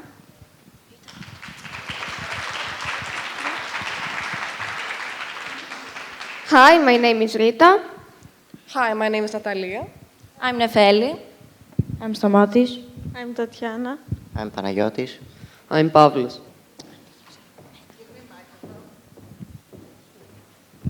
Okay, once again, Harmony wants to share her story with you, so please clap for her. Are you ready? I'll hold the microphone. I can hold it for you and you can do it. Hello. Hello, my name is Harmony. I'm 8 years old. I am a star. My favorite colors are red and pink. My favorite book is Little Red Riding Hood. I like scary stuff. I like wearing fancy clothes. I like animals like cats and dogs. I like to play with a yo-yo. My favorite food is sushi and spaghetti. I am happy when I'm with my friends at school, and I am sad when I'm not with them. This is my story. I am a star.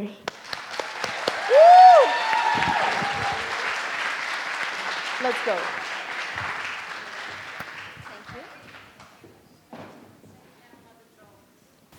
Okay, before we start, I would like to tell you that the picture on our projects are drawn by Natalia.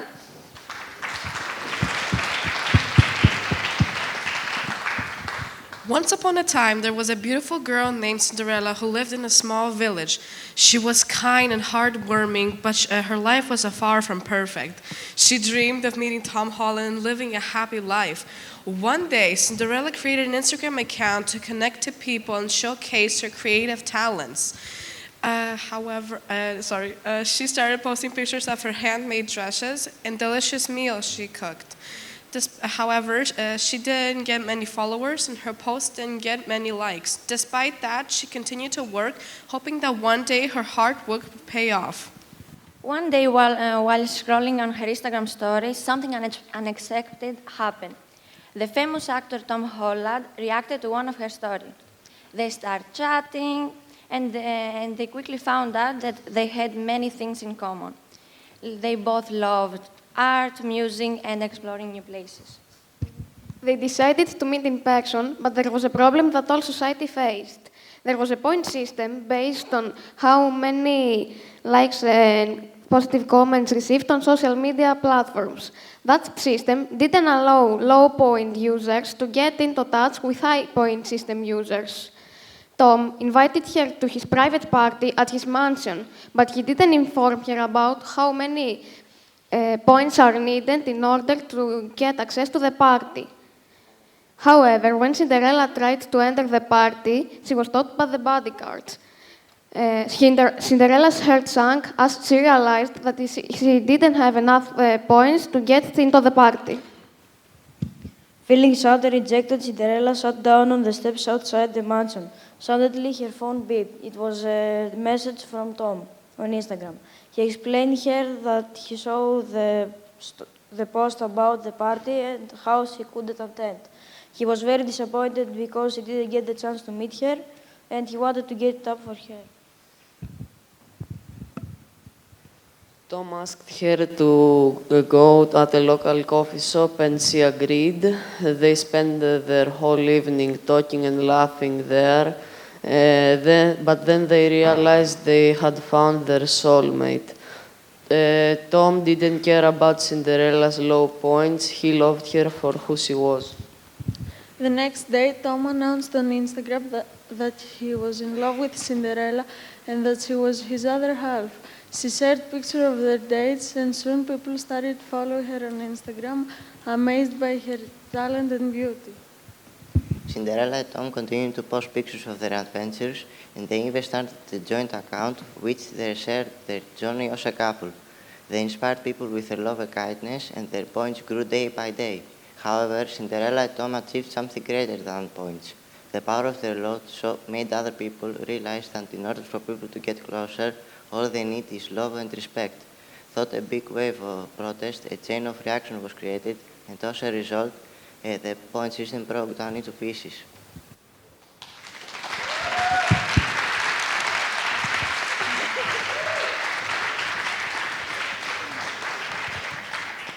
Great job, guys. Next speakers are Sofia, Iphigenia, Simona, and Claudia, and they will represent Come Back to Life.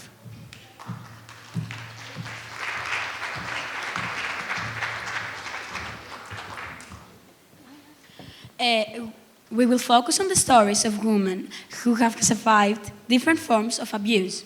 The goal is to highlight not only the torment, but more importantly, their journey back to life. These are their stories. These are our stories, which have become part of our collective identity.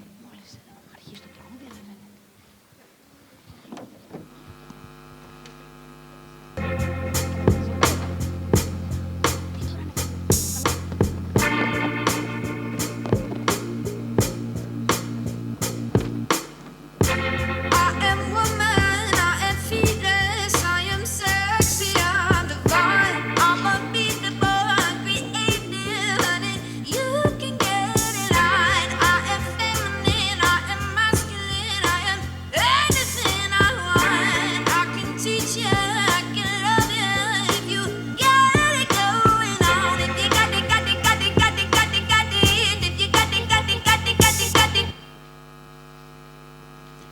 My name is Alicia. As a child, I endured physical and emotional abuse at the hands of my parents. I was also severely neglected.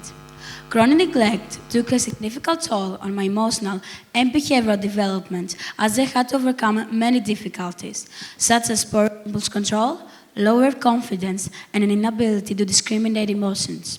Physical abuse often led me to the ER, with fractured bones, dislocations, or severe bruising. However, I think the emotional abuse, which included both my parents telling me that the other one was dead, that they regretted having me, or that they were not my real parents, was the hardest one to deal with on a daily basis. But that's not my story. After many years of constant abuse, I finally found the courage to run away. Being on my own was hard, but eventually I found an organization that supports victims of child abuse. With their help and constant support, I managed to finish school and move on. Of course, I'm not fully healed. I don't think that I'll ever be. However, now I receive the love I had been so desperate for. I have 2 daughters and the chance to undo all the wrong by giving them the stability, the joy and care I have wished for all my life. I still have a lot of work to do, but with the help of my loved ones and the members of my support group, I work hard to get healthy, both emotionally and mentally. My name is Marianne. When I met my boyfriend, he seemed really into me. He would constantly tell me that I was beautiful and that he loved me. He made me feel so special. We eventually moved in together, and that's when things began to change.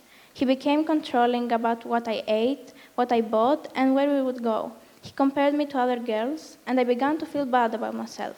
Things escalated whenever he took alcohol or drugs. He became physically abusive and would hit, kick, throw, and headbutt me. We lived far away from my parents and friends, and I wasn't allowed to leave the house. I felt really trapped and isolated and became really depressed. But that's not my story. I was eventually allowed to get a job because we needed the money. The job I found had the most amazing colleagues, and that helped me to build my self-esteem. I also got in touch with an old friend and told her what he was doing to me. She helped me realize that I deserved better than that.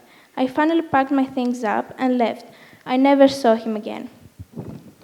Staying with a supportive friend and going into counseling helped me gain my strength back. I began to understand that I'm a worthy person.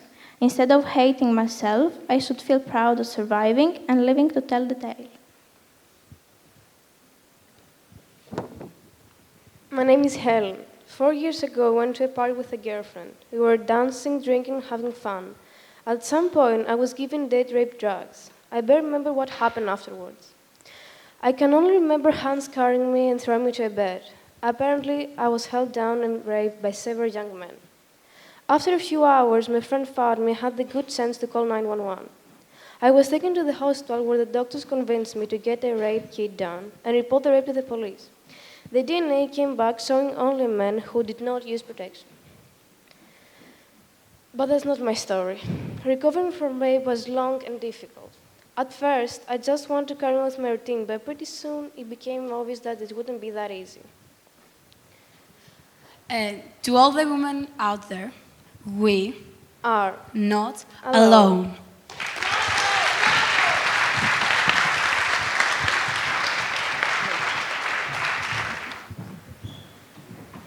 So next we have Dimitra, Regina, Eva, Emily, Calliope, Christina, Ioana, and Maximus. They're representing an excessive need to matter or narcissism.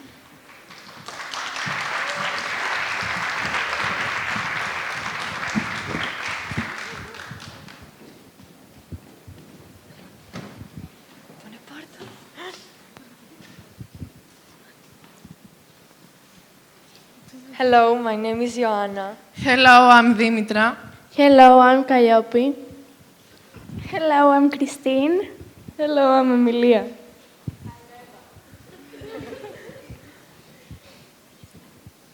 Greek myths can offer valuable insights into human nature, and the story of Echo and Narcissus is a tale that illustrates the extreme self-love, or whatever that's called, that can lead to obsession and social isolation. But let's have a look at the myth. Lie back and enjoy the story. Narcissus was the son of a river god and a nymph named Liriope. Liriope was told by a seer that Narcissus would live a long life only if he did not come to know himself. However, there was no one to whom Narcissus would return affection. Echo was a nymph cursed by gods to repeat the last sounds and words of others. One day, she spotted Narcissus and fell in love with him. Narcissus rejected her cruelly, and Echo retreated into a cave where her body grew frail, and what was only left of her was her voice resounding in empty places. But that was not the only time Narcissus broke someone's heart. A young man named Aminias had also suffered a rebuff and died.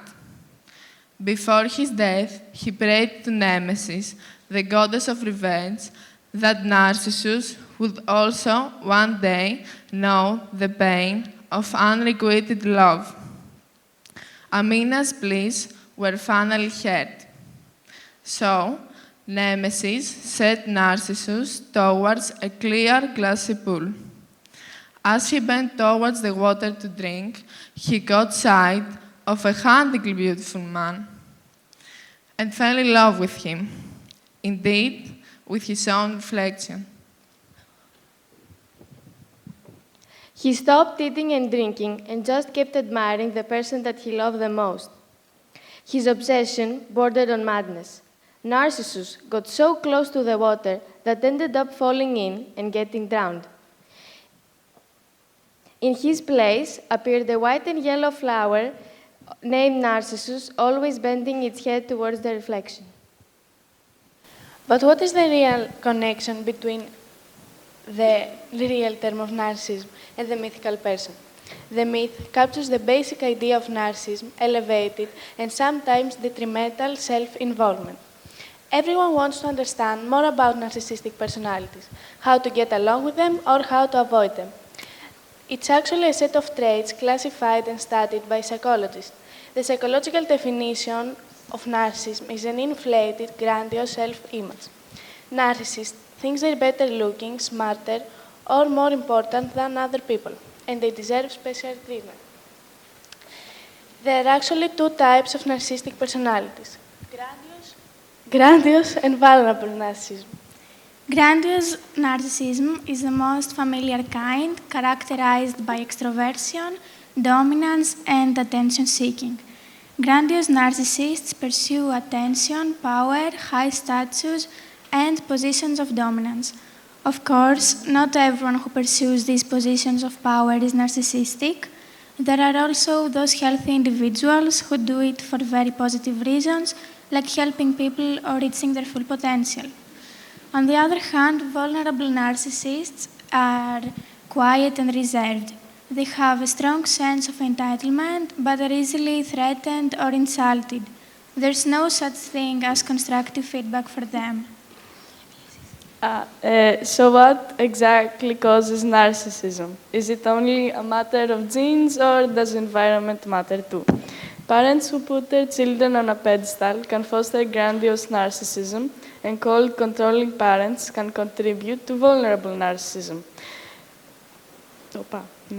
In either case, the dark side of narcissism shows up over the long term and can be extremely dangerous for everyone around them.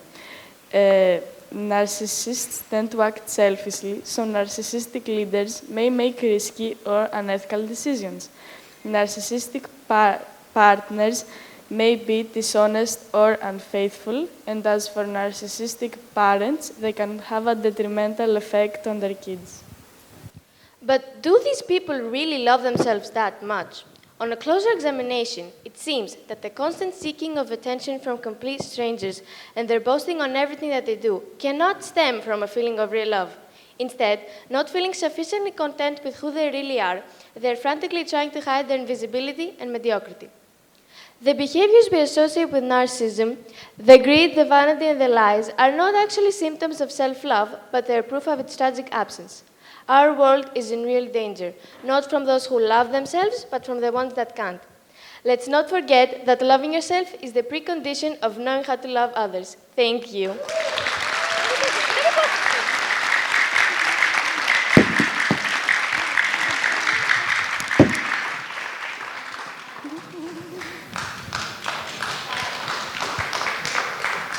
And now, last but not least, we want to welcome to the stage Iliana, Angeliki, Maria, Valeria, and Paraskevi.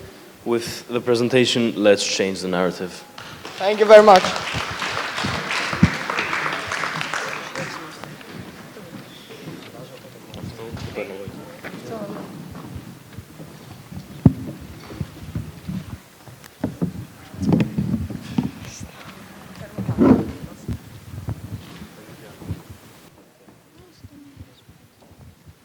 Hello everyone, my name is Iliana. We want to talk about feminism, how women are mistreated today. I'm going to present how a woman can easily get raped and how awful this situation is. Even though women start to have some rights, they are still treated unacceptable. Here are some facts. 10 lesbians are subjected to corrective rape. Usually, a woman gets raped by a familiar person or a partner. A woman or a child gets raped every 53 minutes. And most rapists don't get caught or they don't stay in prison long enough so they can rape again. I'm Angeliki. In our days, not all the countries have restricted women's life to abortion, and many women don't have the right to make their own decision. 24 countries globally don't permit abortion under any circumstances, and 91 million women live in these countries. Moreover, 41 countries allow abortion only if the woman's life is in danger. Furthermore, 48 countries permit abortion on the basis of health or therapeutic grounds. The problem these laws create are that not every woman has the right to abortion and die for unsafe abortion or experience significant health complications, and be forced to do it that way with risk of their lives. 25 million unsafe abortions take part this year, and 47,000 women die for complications. Hi, I'm Maria. Over 25% of women aged 15 to 49 have been subjected to physical and/or sexual violence at least once in their lifetime. All around the world, around 40% of the femicides were committed by their intimate partners. Globally, 80,000 women were killed in 2020 by an intimate partner or a family member. This means that every 11 seconds, one girl is being killed in their home, a place that they should feel safe. Moreover, violence which subjected to pregnant women can have as a consequence the increasing chances of these women to have a miscarriage, a preterm delivery, and their baby to be born underweight. I'm Valerie. Furthermore, these forms of violence can lead to depression, anxiety, and eating disorders, sleep difficulties, and even suicide. They have low confidence and anger issues. Alcohol and drug abuse are frequent occurrences. Flashbacks, nightmares, and uncontrollable thoughts are traumatic and painful for their mental health. Shouldn't something be done about this? What do you think? We need to change the narrative, but what can we do to put an end to all this? Well, here are some solutions.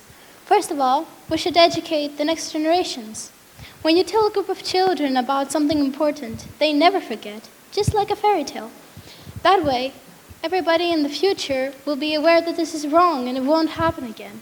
Secondly, we need to stop hiding the truth. No matter how much of a sensitive topic this is, women are being mistreated every day and they suffer. People need to know.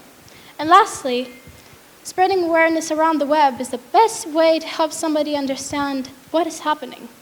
Now then, there are many articles that could help you learn more about the situation and help us out to put a stop to this once and for all. This is a story that has to change. Thank you all for listening.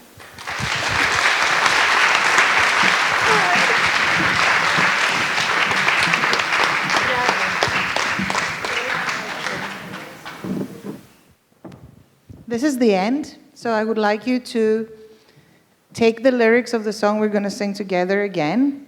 And I would like to ask Angel Evangelidis to come on stage. As I said at the beginning, when he was not here yet, he's the creator of Deeper Learning. So all this is thanks to him. So please, a round of applause for Angel.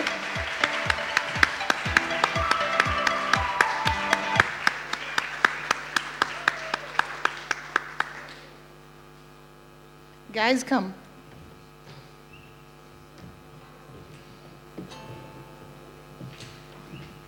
And whoever wants to join us on stage, we're going to add the morning slot of the youth conference with our theme song.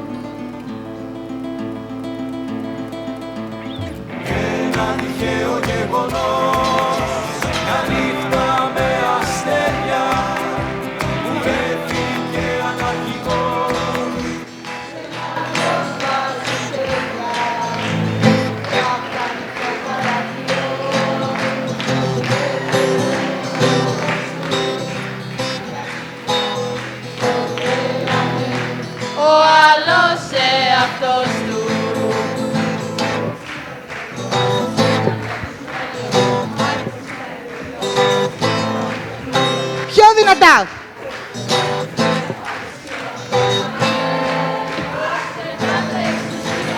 Ένα τυχαίο γεγονός, μια νύχτα με αστέρια που βρέθηκε αναρχικός σε λάθος μπάτσου χέρια κι απ' τα ανοιχτό παράθυρο έπεσε ο αγχός του γιατί πολύ τον τρέλανε ο άλλος εαυτός του. Υπάρχει ένας θάνατος, ένας τυχαίος φόνος που επαναλαμβάνεται στα μάτια μου μπροστά. Απέναντι στο άδικο κανείς μη μένει μόνος. Οι άνθρωποι να ζουνε χωριστά. Ένα τυχαίο γεγονός, μια νύχτα με αστέρια που βρέθηκε αναρχικός σε λάθος μπάτσου χέρια κι απ' τα ανοιχτό παράθυρο έπεσε μοναχός του γιατί πολύ τον τρέλανε ο άλλος εαυτός του. Μα είναι θέλημα Θεού ό,τι και να συμβαίνει, ό,τι πίσω μας κρατά και ό,τι μπροστά πηγαίνει. Άλλοι τον είπανε Χουάν, άλλοι τον είπαν Αγγέλη, άλλοι τον είπανε Χριστό και άλλοι τον Επινέλη. Ένα τυχαίο γεγονός, μια νύχτα με αστέρια που βρέθηκε αναρχικός σε λάθος μπάτσου χέρια κι απ' τα ανοιχτό παράθυρο έπεσε μοναχός του γιατί πολύ τον τρέλανε ο άλλος εαυτός του.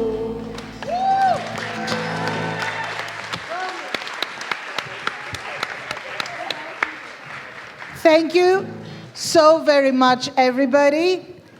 Huge thank you to our amazing students,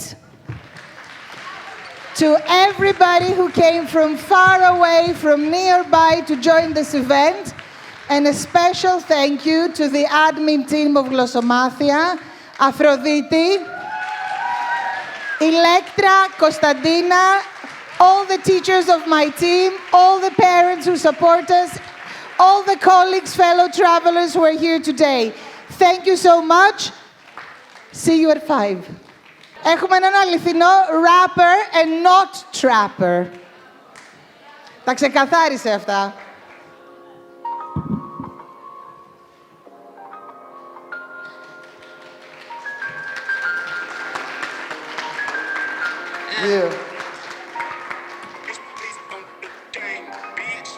Θέλω να μάθω στον καθρέφτη σου τι βλέπεις.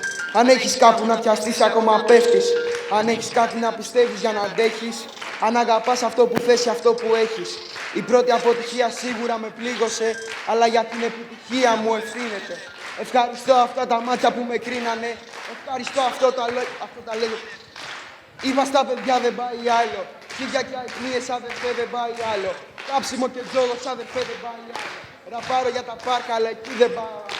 Ραπάρω πριν αυτό να κάνεις άλλο. Δίνω την ψυχή μου στο χαρτί, δεν πίνω σάλιο. Ψάχνω όλη μέρα να τρόπο να ανέβω το βουνό και όταν ανέβω, οκ, πάμε σ' άλλο. Δεν έχω όνειρο να σώσω κάποιον. Κοιτάζω μόνο να σώσω το τομάρι μου. Μ' ακούω παντού, μην κάνεις λάθος. Και έχει βαρύνει αρκετά το μαξιλάρι μου. Δεν το περίμενα για να είμαι ειλικρινής. Μα κατέληξα να γίνω λαϊκός τραγουδιστής. Γιατί αν δεν έκανα... Τα έλεγε κανείς. Λέω στα παιδιά να μην μαγεύονται από κέρματα. Να μείνουν μακριά από ουσίες και μπερδέματα. Κοιτά τα λάθη σου ευθεία και πολέματα. Ευχαριστώ αυτούς και αυτές που μου το έμαθαν. Δεν έχει σχέση με τον δρόμο να τα λέμε αυτά. Γίνατε κάποιοι με τις μούχες και τα ψέματα. Δεν έχει σχέση με το ψέμα να τα λέμε αυτά. Είναι πολλά κιλά αυτά τα έγγραφα. Είχα ένα άδειο ψυγείο, αλλά χαμογελούσα. Όταν οι φίλοι μου να πάρουν την ώρα ζητούσαν. Ήθελα πάντα παραπάνω, αλλά δεν ξεχνούσα. Ότι έχω κάνει ήδη πιο πολλά από ό,τι μπορούσα. Είπα από μια μέρα να νικήσω, θα χάσουν οι φόβοι. Ένα μικρό ευχαριστώ, μια μεγάλη συγγνώμη. Ποτέ δεν είχα αυταπάτες κι αυτό με αγχώνει. Μια μέρα όλα θα τελειώσουν, αλλά όχι ακόμη. Είπα όχι ακόμη. Σαν να μην πέρασε μια μέρα και να με κοινώσει. Είμαι στο υπόγειο και βγαίνουν οι στίχοι μου οι πρώτοι. Και τώρα θα τα πάντα να ζήσω το τώρα. Τότε θα να τα πάντα να ζήσω το τότε. Η μόνη συνταγή επιτυχίας που ξέρουμε είναι πως δεν χρωστάμε κάτι σε κανέναν. Αφιερώνω το για αυτοί σε μένανε. Και στα παιδιά που δεν τα καταφέρανε.